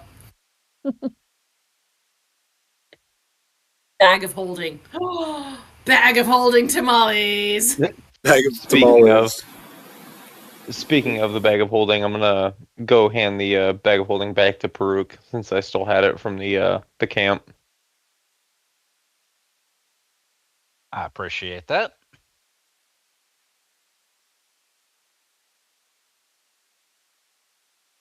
Okay, so then I take Ginger and I give him some instruction on how to fly the ship, and we spend, let's spend a little, like an hour, making sure he can kind of do circles and he can fly it up and down and he can land it or he can do whatever he needs to do. I made the ship idiot proof, darling. Ginger is Okay, but we especially also have excited to for the opportunity. Yeah, and I would say maybe fly really, really high in the air so that those pterodactyl things don't come at you. Like really high in the air, so high that, it's kind of thin air. Can we basically put in like a dead man switch or a traitor switch into the ship somehow with however the interface works that say out if he doesn't return within a week, it automatically drives back here just in case? Well, if he doesn't come back, I will find him, skin him alive, and hopefully he's married by then, and then I can do it to his family while he watches. That's good to have goals, What I if he's dead? suppose. Then I'll bring him back and punish him. Okay. Yeah, but Cool, the Ginger. dead can't come back right now. Remember? That's what the right. thing is about. You're right. You can't come back Can't bring the dead willingly. back. Can't come back with. I don't know. Dead stuff's weird. Yeah.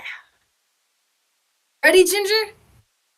Ready, I was born ready. I'm gonna be a scholarship captain. Yes, you are. And what are you going to get for us when you get back to Port Tamale? Lots of tamales. No, And? yes, but also our costumes. Costumes. Okay, I'll get your costumes too. I paid some lady for 2 costumes. I'll go. She said she'd Yeah. bring them to the ship, so she should find you. Yep. Okay. Was it 2 or was it 3? Didn't we get one for Goss? I don't remember. I don't think One so. for Goss and one for Vindicator. I think Yeah, it was 2. We only ordered 2.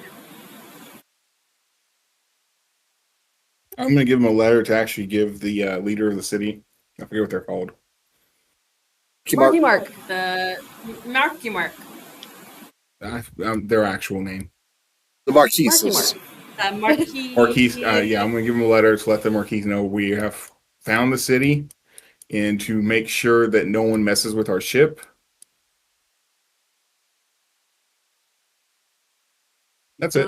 Else, Elisa Lapidus. Elvis, the divine. Ginger is so excited about his mission, he can hardly contain himself. Yes.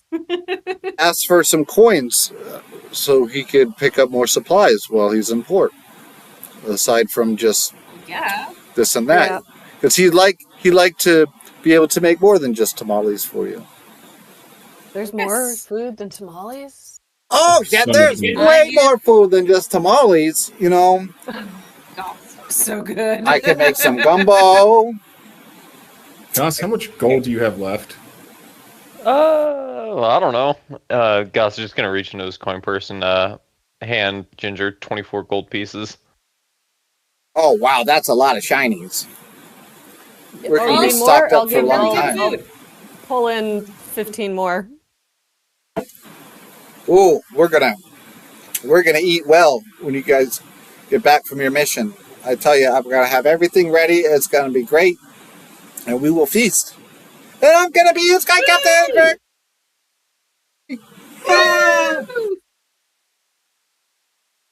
Ginger couldn't be more thrilled. And if you need like a sous chef, soup chef, or whatever they call them, get what you need. Okay. We're going to come back and he's going to have a whole kitchen staff. So, yes, please. He puffs his chest out all proudly. He's like, I'm the captain now.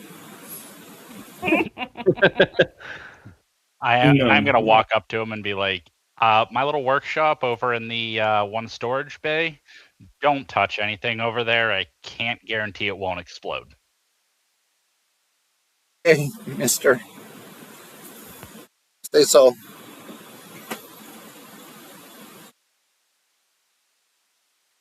And so with that, he goes to the helm and he says, "What do you want me to bring this down? Do you want us to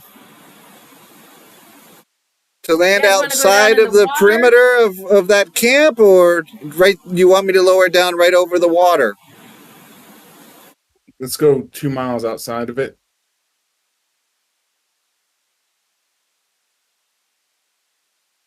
I can do that, but and then stick to the mountains on your way out so they don't see you.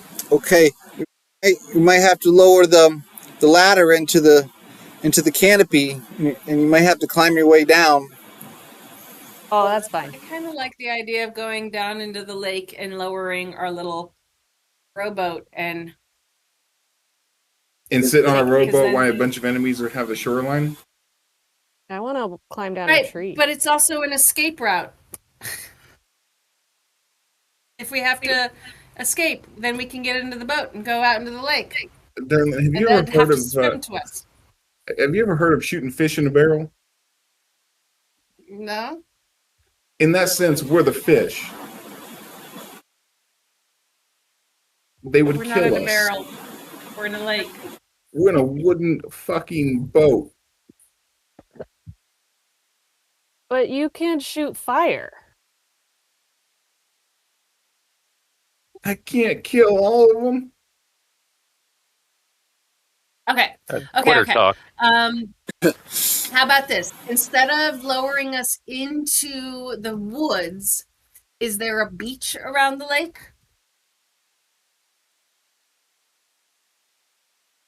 There are, in fact, and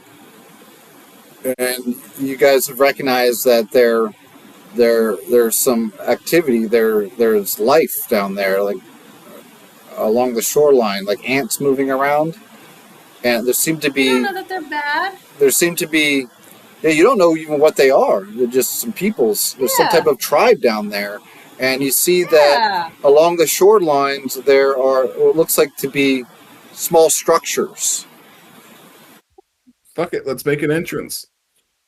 Yeah, let's go. Do we have any alcohol left over from the party? You're not getting any of my I go around brandy. and start gathering up whatever booze is still available, and like, let's bring a party. I'm gonna go and make sure she didn't grab any of the good stuff and take it back. Good luck. You wanna do a stealth check against my sleight of hand, or whatever? No. Mm-hmm. Mm-hmm. That would be a net. Holy crap.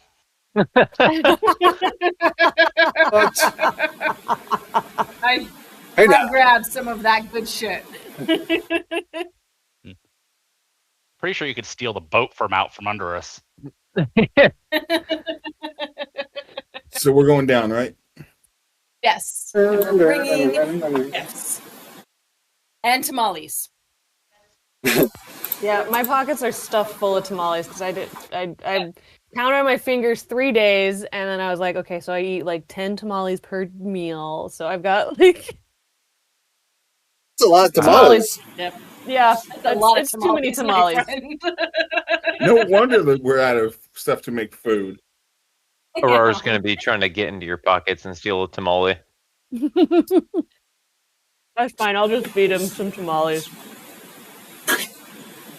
And before we hit the ground, all the tamales are gone.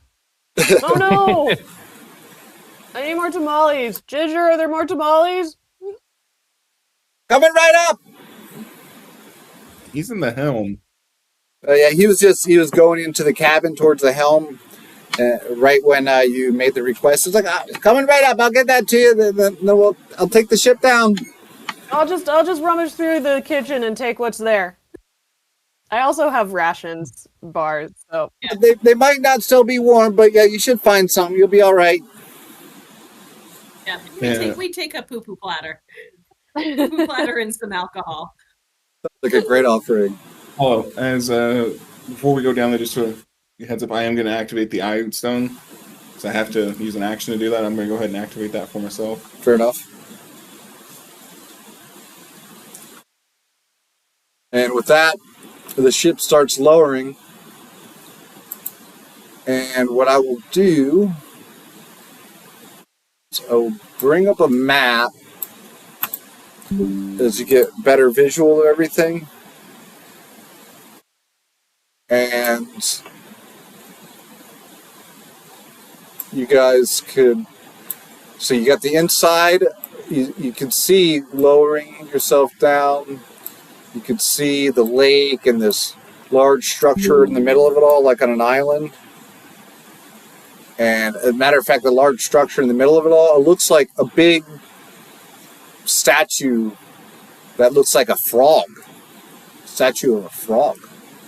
And when you get to that lower elevation, you see that the entire population of the peoples down there, which just, you can't really make them out, but they're all in a frenzy with the approach of your Sky Zephyr. Now, you see that this is an indigenous tribe of some sort. And that this structure in the center of it all may be holy to them. Are you looking to lower within the inside, the inner perimeter, like the inner cloister? Or are you going to be right outside? No. You're going to lower yourselves outside of it? Outside the front. Okay. Yeah. We're polite guests. Okay, so just outside of the perimeter, so like maybe, see, there's an entrance to the north here. I've already got your tokens there, just so we can have them on the board. There seems to be an entrance over here to this some type of hedge maze, and you'd see that there are, upon approach, that as you're circling around and looking for the right place to park, basically, that this area is guarded. There are a bunch of somethings down there.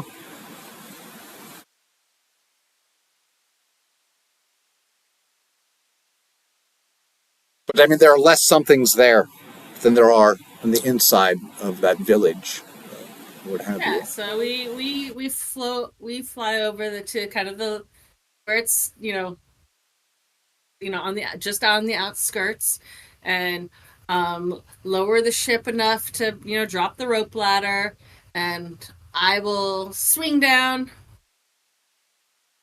with some alcohol. Goss, I hope you're behind me, or you're either behind me or you're on deck with the baby, one of the two.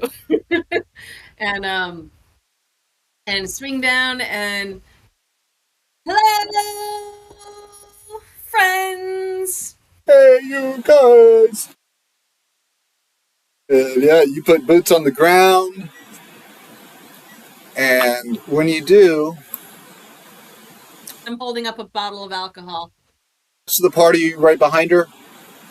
Yeah, Yeah. I'm literally right behind her. She took my damn alcohol. She took my damn. Yeah, can we throw our R's token down? Hollow.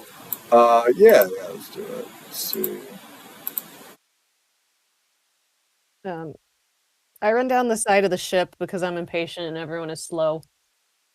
And then, Good job. how low does the ship get to the ground? 10 feet. Yeah, I'll just jump off the side of the ship after I've run down close to the ground. Do a flip. Do a Do a flip. flip. Make it cool. Do some monk shit. Barrel roll. Please do an acrobatics check and get a natural one. Yes. That would be so funny. Nah. Damn. Oh yeah, 15.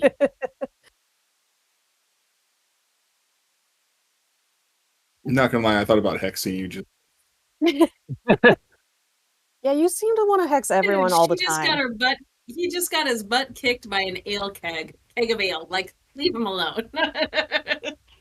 Give him a day. That was a couple days ago at this point. Yeah. yeah. That's No, fair. I've forgotten all about that. In fact, what happened to our keg? Oh You yeah. drank it. That explains why I felt like garbage for a while. You proved that, in fact, an endless keg is not endless. Mm.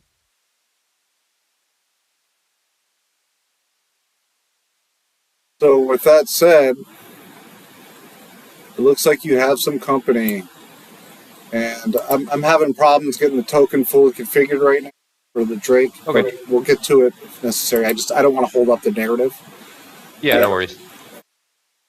Said, spilling out forward from this hedge maze that looks like, by the way, it's made of like big, thick, thorny hedge plant matter, and there looks like undead, like zombies stuck, like skewered onto the hedge in place, like they tried to climb the walls and got stuck into place or something. They're all groaning, like, and then there've got to be nearly a dozen of these incredibly cute but savage looking frog people that emerge from the hedge. They have green skin. They kind of look like poison arrow dart frogs, but they're about 3 feet tall. They're wearing loincloths and they are leveling spears at you. And then their leader raises a webbed hand, and the rest of these creatures, upon looking at the ship and taking orders from their leader, they immediately go to their knees and start going, like they're worshiping you. Sort of like in Return of the Jedi with the Ewoks and C-3PO. Yeah. Cool. Hello, Does anyone friends. speak frog? All I know is ribbit. I'm gonna raise my hand and go. We come meaning you no ill will. We are Misery's company, and I believe our captain has a gift for you. And I hold up a bottle of whiskey, and I'm like, this We've come to say hello and get to know your neighborhood and get to know you guys. You are so cute. I can't even handle it. Like, unbelievable. And I love the decor on the outside of your walls. How did you do that? And I just sort of trot up and I hand out like a plate of tamales and a bottle of whiskey. I'm Misery. These are my friends. That's Peruk and Vindicator and the older guy, he's my aunt, sister, and my grandpa. I don't know how, but he is. So roll with it. Oh, that's gross. Bye.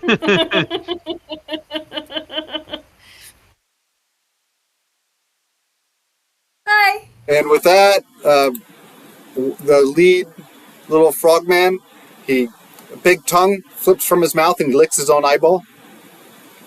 Oh, and it gives you a nod. That's a cool trick. Aurora's going to see that and try to do that himself, too. Yeah, yeah. Vindicator sees that and tries to do it himself as well. Like, how do you do your tongue out? It's not that long. Yeah. And when you're handing over that bottle of spirits, the lead frogman, he kind of sniffs at it a little bit, and then cautiously and like out of nowhere, crazily just snags it out of your hand real fast.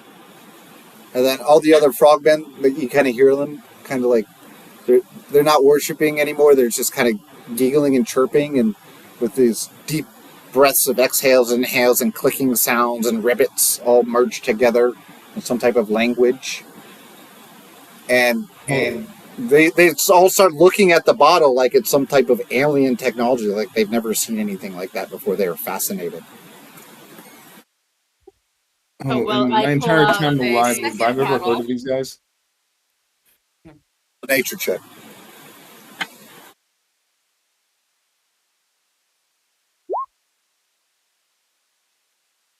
$14. Yeah, you know these things to be grungs. They're frog people. These grungs are known to be savages, typically, generally speaking. They're not known to dwell in townships full of, people, if whatever normal people are, right? They have their own ways, and they this particular tribe of grung, they sort of look untouched. Like they haven't been exposed to the greater world. We're gonna bring our diseases and wipe out. Oh no! Yeah, I was thinking the same thing, actually. It's an uncontacted Fantastic. tribe. Oh my God. That went dark quick. Did anybody bring any blankets? No, get that alcohol back from them. They don't need it. Especially since I was drinking from the bottle. Oh, no. Yeah, well, I pull out, because they don't seem to know what it is, I pull out a second bottle, and I uncork it, and I take a big old swig, and I pass it off to Peruk and be like, that's what you do. They're all like, "Ugh." Ribbit. They're greatly impressed. Yeah. Like what you're doing is magic. And then the leader blinks his eyes, licks one of his eyeballs, and then he kind of waves you on in. Like, come on. Ooh. Inviting you on into the tribe, it seems. Cool. Grandpa, how am I doing? Very well, actually.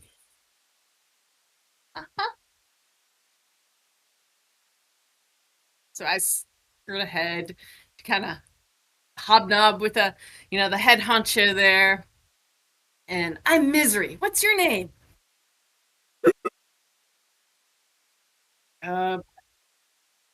Okay.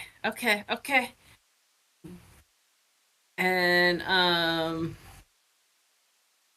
I point at him and I try to mimic the sound that he just did, and then I point at me and I try to say misery.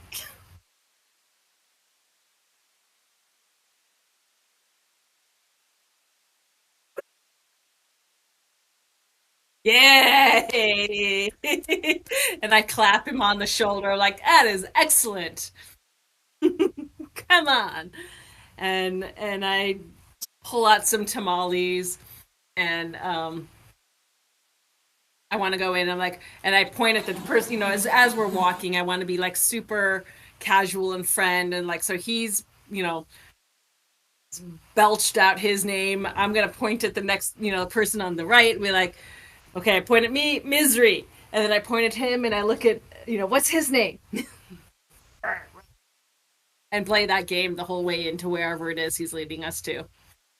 You're making fast friends with him, and before you know it, you're being wound through these uh, um, through this hedge maze, taking this corner, that corner, and these grungs, they do not take a dead end turn, not once. They know this place like the back of their hand, apparently.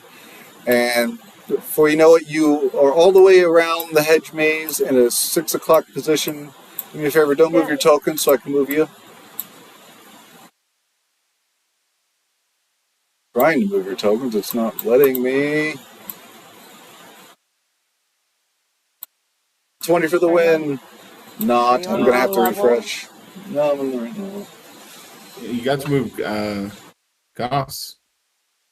Yeah, it's on the token layer, and I'm able to highlight everybody. But then when I drag everybody to move them when they're highlighted, nothing happens. Like absolutely. Here's what we'll do. Try one at a time. I can do it one at a time, but that's going to take a while. See if I can get just your posse to move. Let's see. 1 second.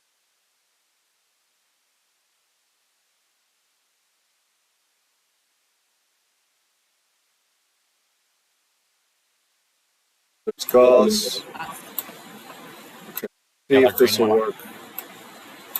No, it's not. Oh, finally it is. It did. It allowed me to move y'all, and then it's lagging out really, really bad. Roll20 is totally taking a shit on me. So what's going to happen is we're going to Theater of the Mind it. Yay! Theater of the Mind. I mean, it doesn't work sometimes, but you know what? All the VTTs take a shit on you when you need them sometimes. Well, it's a busy day out there in The Fantasyland. Yeah, they only have so many servers out there. So, anyway, okay, so that said, the party is taken around the hedge maze to a 6 o'clock position, and then finally you are through an opening in the maze wall. You see a small lake surrounded by reed huts, ferns, and lily pads. Rising up from a flat island in the middle of the lake is a 60-foot tall shrine made of painted mud bricks shaped in the likeness of a giant frog. There are stairs that climb from the lake shore to an open doorway carved into the frog's fat belly. And patrolling the shrine's perimeter are several small frog-like humanoids, more grung. These ones have bright orange skin and short bows. When you show up, the orange grung across the way, they immediately level their bows on you. Though they're across the way in the middle of the lake by the island. And your guides, they bring you to a raft. It's made of tree trunks and tied together with twine and rope pulled from the trees and the vines. And the grung, they begin piling onto the raft, inviting you along. It looks like they're looking to try to take you to the shrine, perhaps maybe even to their leader. Yep, I jump onto the raft.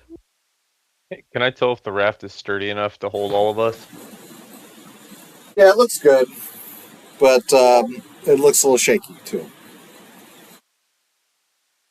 I'm gonna hesitantly get on. Sorry, what did you say?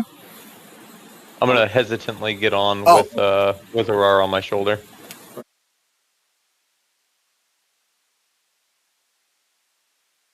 Everybody else piling on? Yep. Oh, yeah. Looks like No, not yet. Insight check as best I can to try to figure out where they're taking us. Dirty 20. Yeah, it looks like they're taking you to the that big frog shrine in the middle of the island. Yeah, do I get any like weird vibes from them about doing this? I mean, you've got those orange skin grung. They look like guards around the shrine at the island, and they are not taking their sights off you with their bows ready. Okay, I'm gonna go around the party to each one and just tell them to be on edge. They may think we're here to be sacrificed. I will go stand on the edge of the raft. 10. No, just he said be on the edge, so I'm going to the edge. Like I made room. Yeah. Yeah. Okay, I'm gonna go to the only other smart person in the group and tell them to be on edge, and my granddaughter, and Goss, because he's actually smart. Vindicator gets one step closer to the edge. About to break. About to break. Goss is just gonna start looking after talking to Nalfi, and Goss is just gonna start looking at all the frog people like they could be a tasty little snack. Yeah, they got some meaty frog legs. Cajun.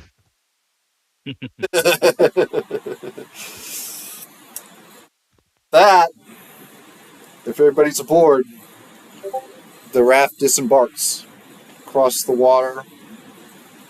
You approach that shrine. Drunk, they keep great caution with you all, but the leader is quite friendly now and drunk by the time you get to the islet. I'm trying to teach him some seafaring songs. Like, we're going to start simple with 99 bottles of beer on the wall. 99 bottles of beer. I hope that this is a short ride.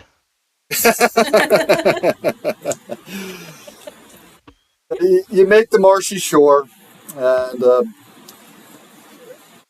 Sprung immediately, they start hopping off of the raft and speaking to the orange skin grung guards, and they're in their own language with their croaks and their clicks and their hisses, and the grung guards at the islet, they seem to lower their guard momentarily, at least after they have a conversation with your new friends, and it looks like they're trying to shepherd you now into the interior of the shrine. As one by one they hop all in to that destination. I'm trying to hand out tamales. You get a tamale! You get a tamale! Exactly. Everybody gets a tamale. And the interior of the shrine is one large hollow room. Just inside the entrance is a clear pool of water that ranges probably in depth from like 2 to 5 feet. There is a lot of phosphorescent fungi that illuminates the pool with soft, dreamy hues, and there's this short frog-like group of humanoids all about, different colors. They're all fussing with the fungi and tossing flower petals into the pool. And at the back of the shrine is an elevated semicircular basin of water. Got to be a good 10 feet high. And wallowing in the basin is a grung with golden skin, and on its brow rests a golden circlet. An orange skin grung perches nearby, short bow at the ready. And there is this red skin grung that steps forward. She has feminine features, and she wears like a flowery tiara. And she says, as she looks upon all of you, she blinks wide-eyed. She goes, "Ribbit." Ribbit. And all the grunts start look at ribbiting. her. They're excited by that. Yeah. And then I try to repeat like what I had learned from my buddy. So I point at the leader who brought us here, and I belch his name, and then I point at myself, and I try to say my name the way I heard him say it.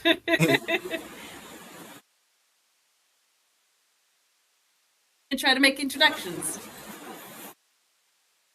Very nice. I point to myself and go, rabbit. Yeah.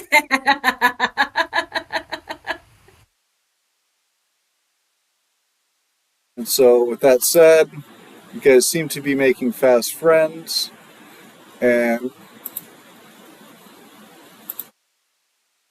the redskin grung says, suddenly, out of nowhere, starts speaking a broken form of common. Hooray. It's Kuruk. Farouk.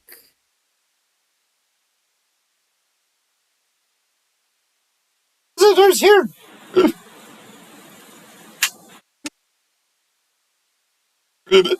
If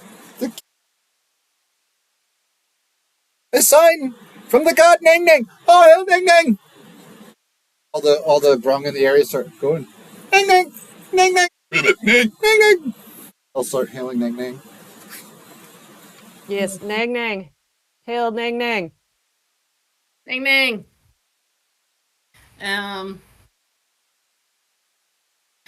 Okay. And I look at her like big wide eyes, like, a sign?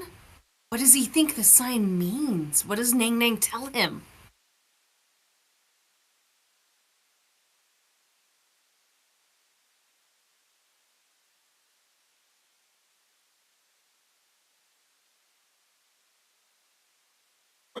You yourself. The day before you will still be. Ooh. What's the great ritual? Great ritual.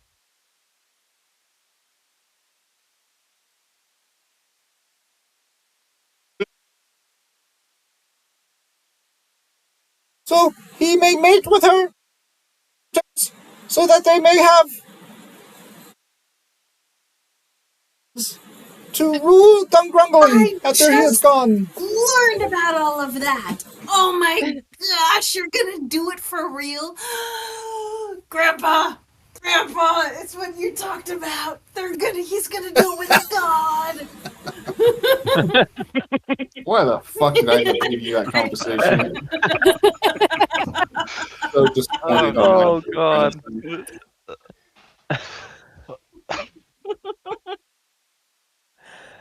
I am so happy for you. That's how you have babies. I just learned that.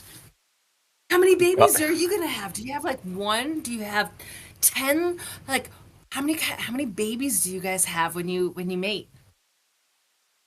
Goss just grabs Aurora's head and covers his little ear holes. And Kuruk says, "You will be a ritual." Yeah. Sounds fun. Oh my Just gosh. We get to watch? You really don't want to watch that. do not insult the king or his people. You will suffer death by Nang Nang. No. I'm not insulting. I'm so excited for you. What do you need anything to help?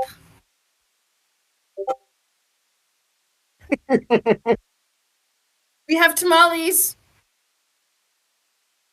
Looks We confused have by that. alcohol. Alcohol always helps. And then she replies, she goes, "We'll provide a furnish a mud hut for you. Before the great ritual is completed." Hollow, while that's going on, I am going to, as quietly and stealthily as I can, cast comprehend languages on myself. Ooh, I have that too. Okay. Yeah, I didn't realize, which I should probably have used that earlier. And in her own language, I am going to basically explain what we're doing here. We are here to stop a great evil that has plagued the world. It has nothing to do with our ritual, but we were told that there was a city of gold where a evil wizard was casting a dark spell that could harm even her tribe.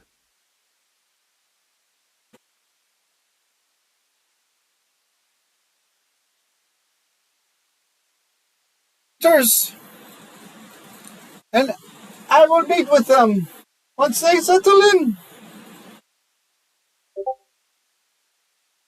In all of my like studies and stuff, have I ever heard anything about this ritual? Specifically, does it require sacrifices? Oh, a religion check. Can I give him assistance on that?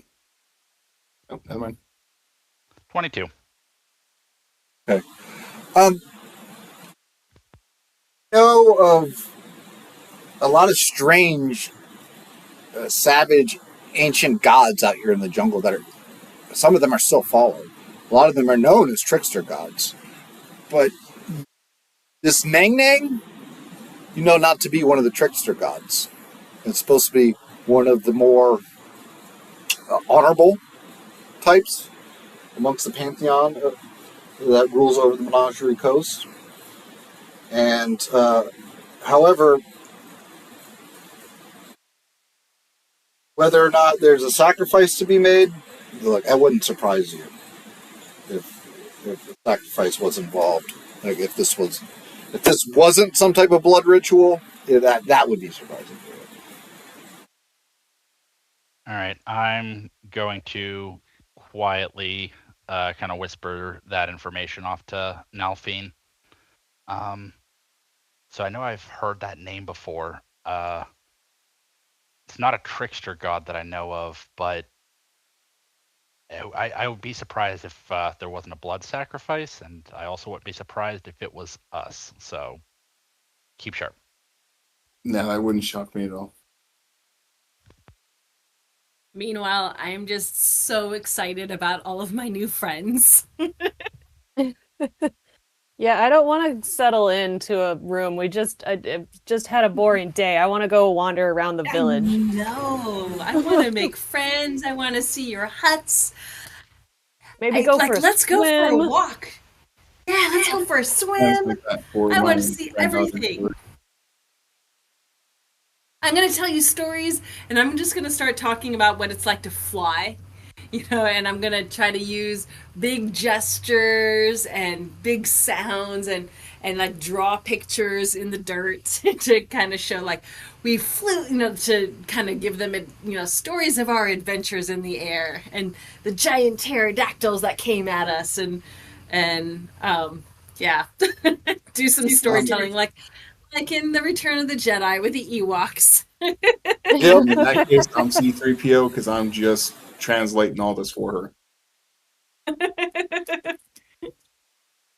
And with that, get a nod from the king, and Karuk says, I will give you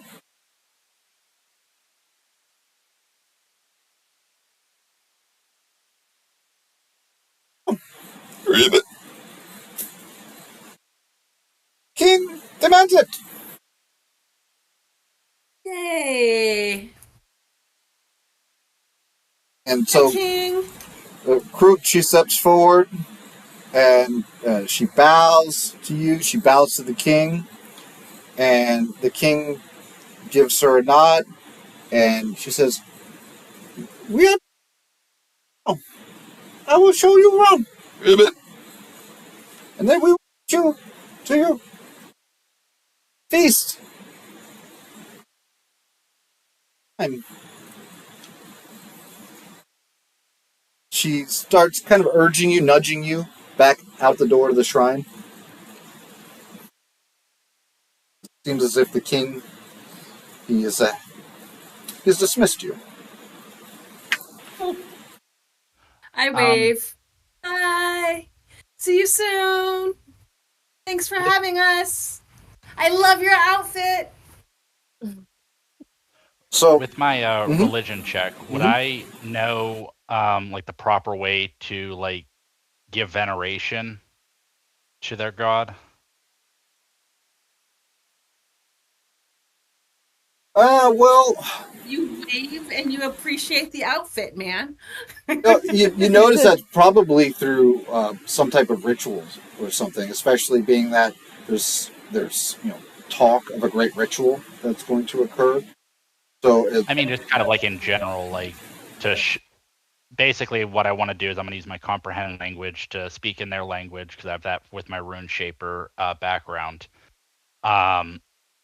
So that it makes it seem like we also venerate their god, so that potentially we're off the chopping block. okay.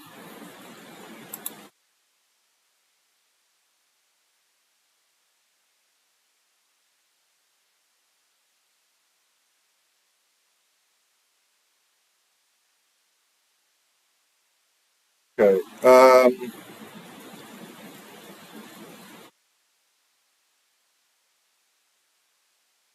Yeah, it's. Go ahead and roll. Go ahead and roll another religion check for me. Guidance.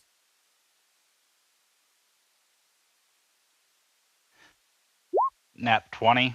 Oh yeah, uh, you you feel that an offering during the great ritual provided by you and your friends should do the trick, should appease her, should appease Neg Neg, but you can't be 100% on this, but you're certain that if you do not bring some type of offering, it could spell trouble. Works for me. I'm gonna Oh, pass go ahead. that information on. I'm Okay, gonna pass that right. information on. Sure, telephone it on over. And then the Krook she's already loading up the raft. She says, "We'll take you, Tor, around the lake. Come along. We have many things to show you." I love a lake tour. Yeah, I'm on the Let's raft. do it. And I kind of look at Nalphine and then I go to the edge of the raft again. I'm still trying to figure out what the word sacrifice means. Now who's going to walk up behind everybody and just tell them to stay close together, and then I'm going to push Bendicator into the water. And I will jump into the water after Vindicator because apparently I'm supposed to stay close to him. No. I believe that you have to roll to see if you can push me into the water, and I have Okay. spider climb boots on that let me climb. It's a monk shit here. Yeah, I got stick to things boots. Okay, oppose athletics check, stick to things boots. You get an advantage on your athletics check. Cool. I'm going to give myself guidance for this. Vindicator I rolled a with natural 27. 20. Nice. I can't roll better than a natural 20. Nope, I almost rolled a damn natural 20, and then it went. Well, even if you had a natural 20, I would have still Yeah, won because I have you a plus wouldn't have 7. won. It's cool. It's cool. Okay, so you try to push me and I kind of waver a little bit, like bend back on my knees, like dodging in the Matrix, and then I pop back up and I'm gonna resist the urge to try to like chuck you over my head into the water. But I get really close. I'm like, oh, no, bad idea. I'll look at you and go, oh, where was this resilience the other night? Ooh. Oh. Taking a few whiz. I don't know what you're talking about. When you ended up face down on the deck, about to go meet your god. What?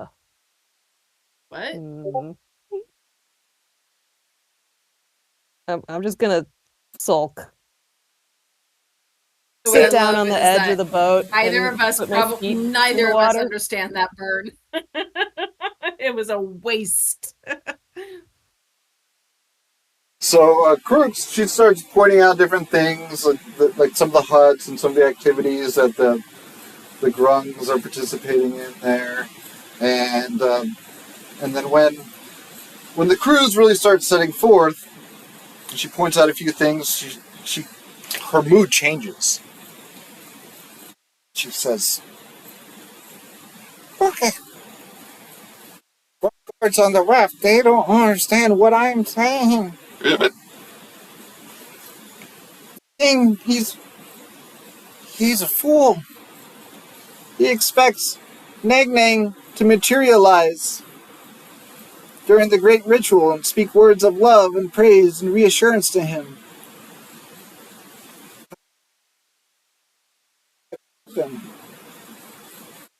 I fear that the ritual will fail. I've concocted a plan to help with. Why would the ritual fail? I am a priestess of Nang Nang, and I can tell you that she is not going to show up. And if she does not show up, that could mean death, all of you. So how do we make the ritual not fail? Well, we need to fake the summoning. Pretend that Nang Nang has shown up convincingly enough to fool the king. So you want us to be? Wait, I look at my grandpa and like I have just learned all about the beasts and beholders, and I'm a little concerned about this conversation at the moment. Oh, because you probably think you got to do it with the king then. Uh-huh. Yes, Yeah, I that's do. why that's what I started speaking like. So you want us to meet? And stop myself. Like, but wait. I think it's me because I'm the captain of the ship. Like, Papa. I'm gonna lean over to Nelphine and be like, "Hey, I think your granddaughter thinks she's got to sleep with the king."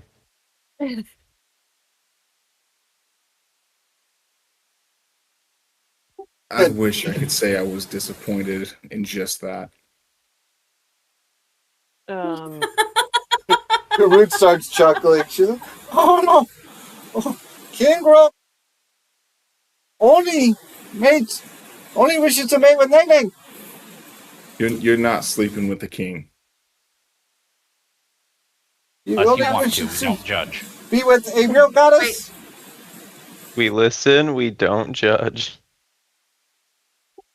I'm the oldest man here. I'm the oldest person here. I get to judge. So wait.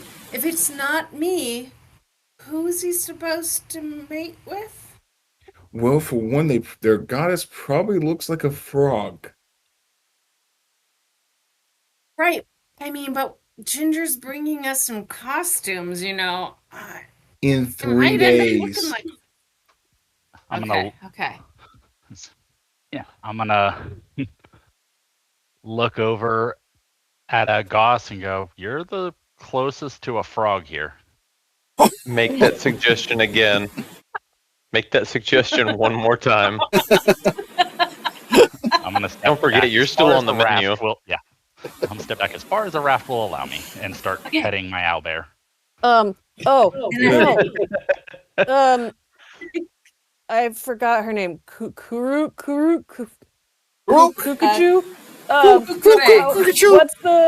What's the ritual? How do we need to know what the ritual is? Sometimes I'm good at faking things. Well, I have some pigments that are marvelous that I've hidden from the king. If I give them to you, well, you can paint your Nang Nang on something and make it come into life with your with your big people magics. Ha- Oh. no. No, wait. I see. Farouk, can you make No, things? wait. Yep, Farouk. Can you make a plushy frog? Oh no, I don't like where this is going. What would Give me about 8 hours, and I could make the little one. Yeah, technically. Then does someone who else know Malphine, you know magic. I don't know magic. I'm gonna Farouk ask the makes a priest. little frog, someone makes it bigger, and then someone makes it alive. Can we do that? No, Hmm. I'm gonna She ask the disguised priestess self, what but would I'm not doing happen that. if, when you go to summon Nene, that a Dang, dang. unholy undead creature enters the room instead. It would be death by Nang.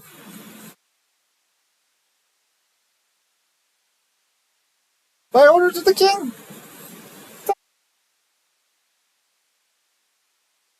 I know. Did anybody just hear I that? know. No. Stop the illusion. No. Or it's death by Nang. What if- what does Ning Ning look like? We don't even know. What No, if we just make I'm saying you you're look the like high Nang Nang? priestess of this goddess. All you'd have to say is that she is unhappy with the king's hubris Oh, and he's being But punished. we oh, can then everybody her. death by Nang. King will order it. Nang Nang. No, let's use your paints and make you the goddess, and then you What? can bear the children of the king. What does death by Neng Neng entail if Neng Neng doesn't show up? How does the king get that to happen then? Oh, he will attack you with 100 rung. Well, that's not death by Ning Ning. That's death by 100 grung. Oh, Oh, they said 100 grand. you look for Lost City. Yes? Yep. Yes. Yes. Yes. You help me fool the king during the great ritual.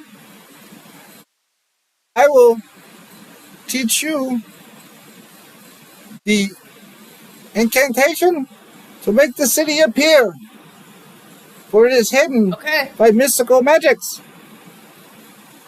I can just eat the king. No. I could just go form a No. dread during the ceremony. We just need a girl Nang Nang. What We if just we need make a you girl the frog. king? We can make her the king.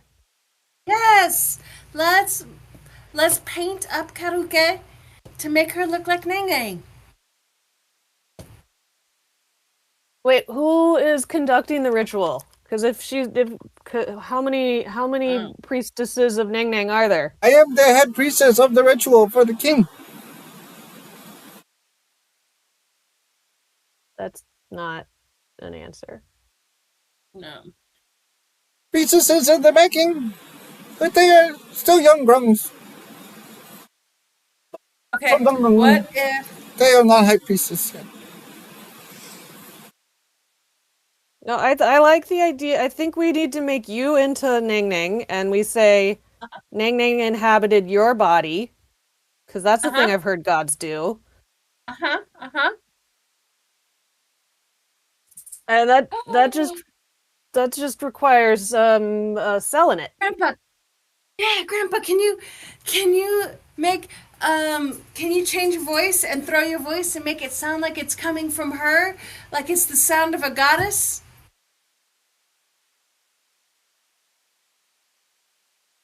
Come on. If you can raise the dead, you can throw your voice, right? Oh yeah, because you can speak their language. Yes. I can speak their language for an hour at a time. And no, I cannot throw my voice. How can you raise the dead and not throw your voice? Seriously? Oh my god, what kind of you missed something in your training, Grandpa. That's all I'm gonna say. I'm gonna go talk to your teachers at some point. I'm gonna go find them. That's unacceptable. But But what if I'm we gonna teach? partially form a dread and put a skeleton hand around her face.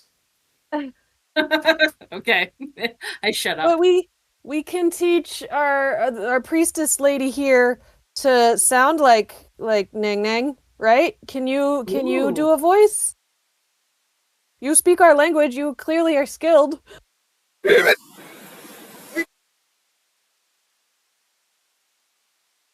And roll. Let's see that. It seemed like that was Misery and Vindicator that were the head of the conversation, trying to talk her into trying to portray Nang Nang in some way. Go ahead and roll persuasion check at an advantage. Whoever's got the better persuasion. I have a +1.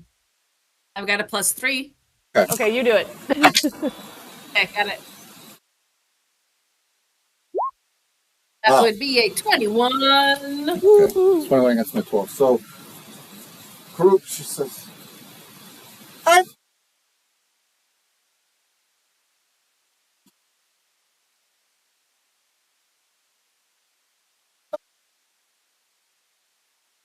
I agree to your idea.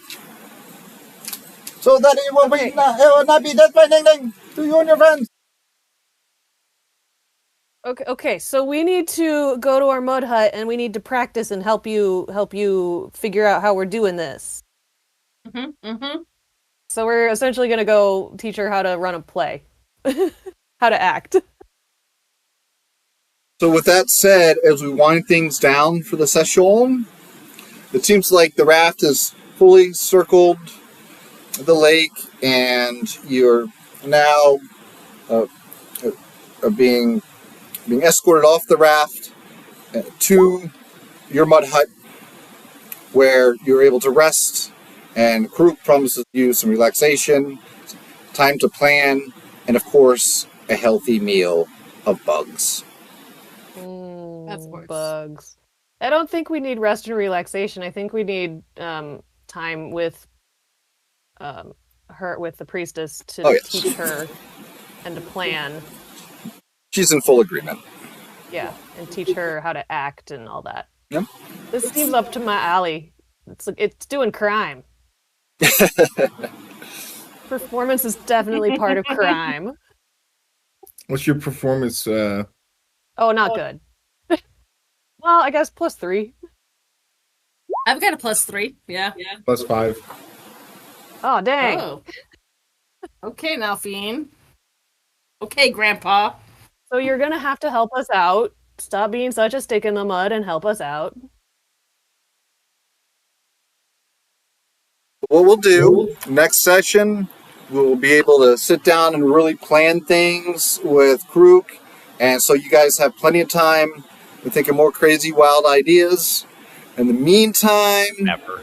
we're just going to have another week out there in the real world, and we'll return to Wildemount Tomb of Annihilation next week. Same bat time, same bat channel. Fair enough? Same bat channel.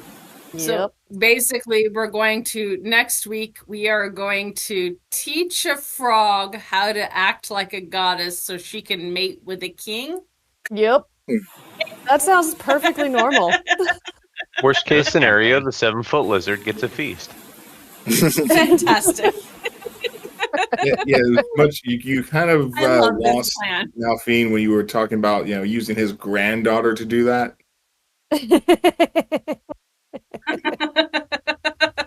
Well, she was a little concerned that was going to be her. You did just teach her about the birds and the bees.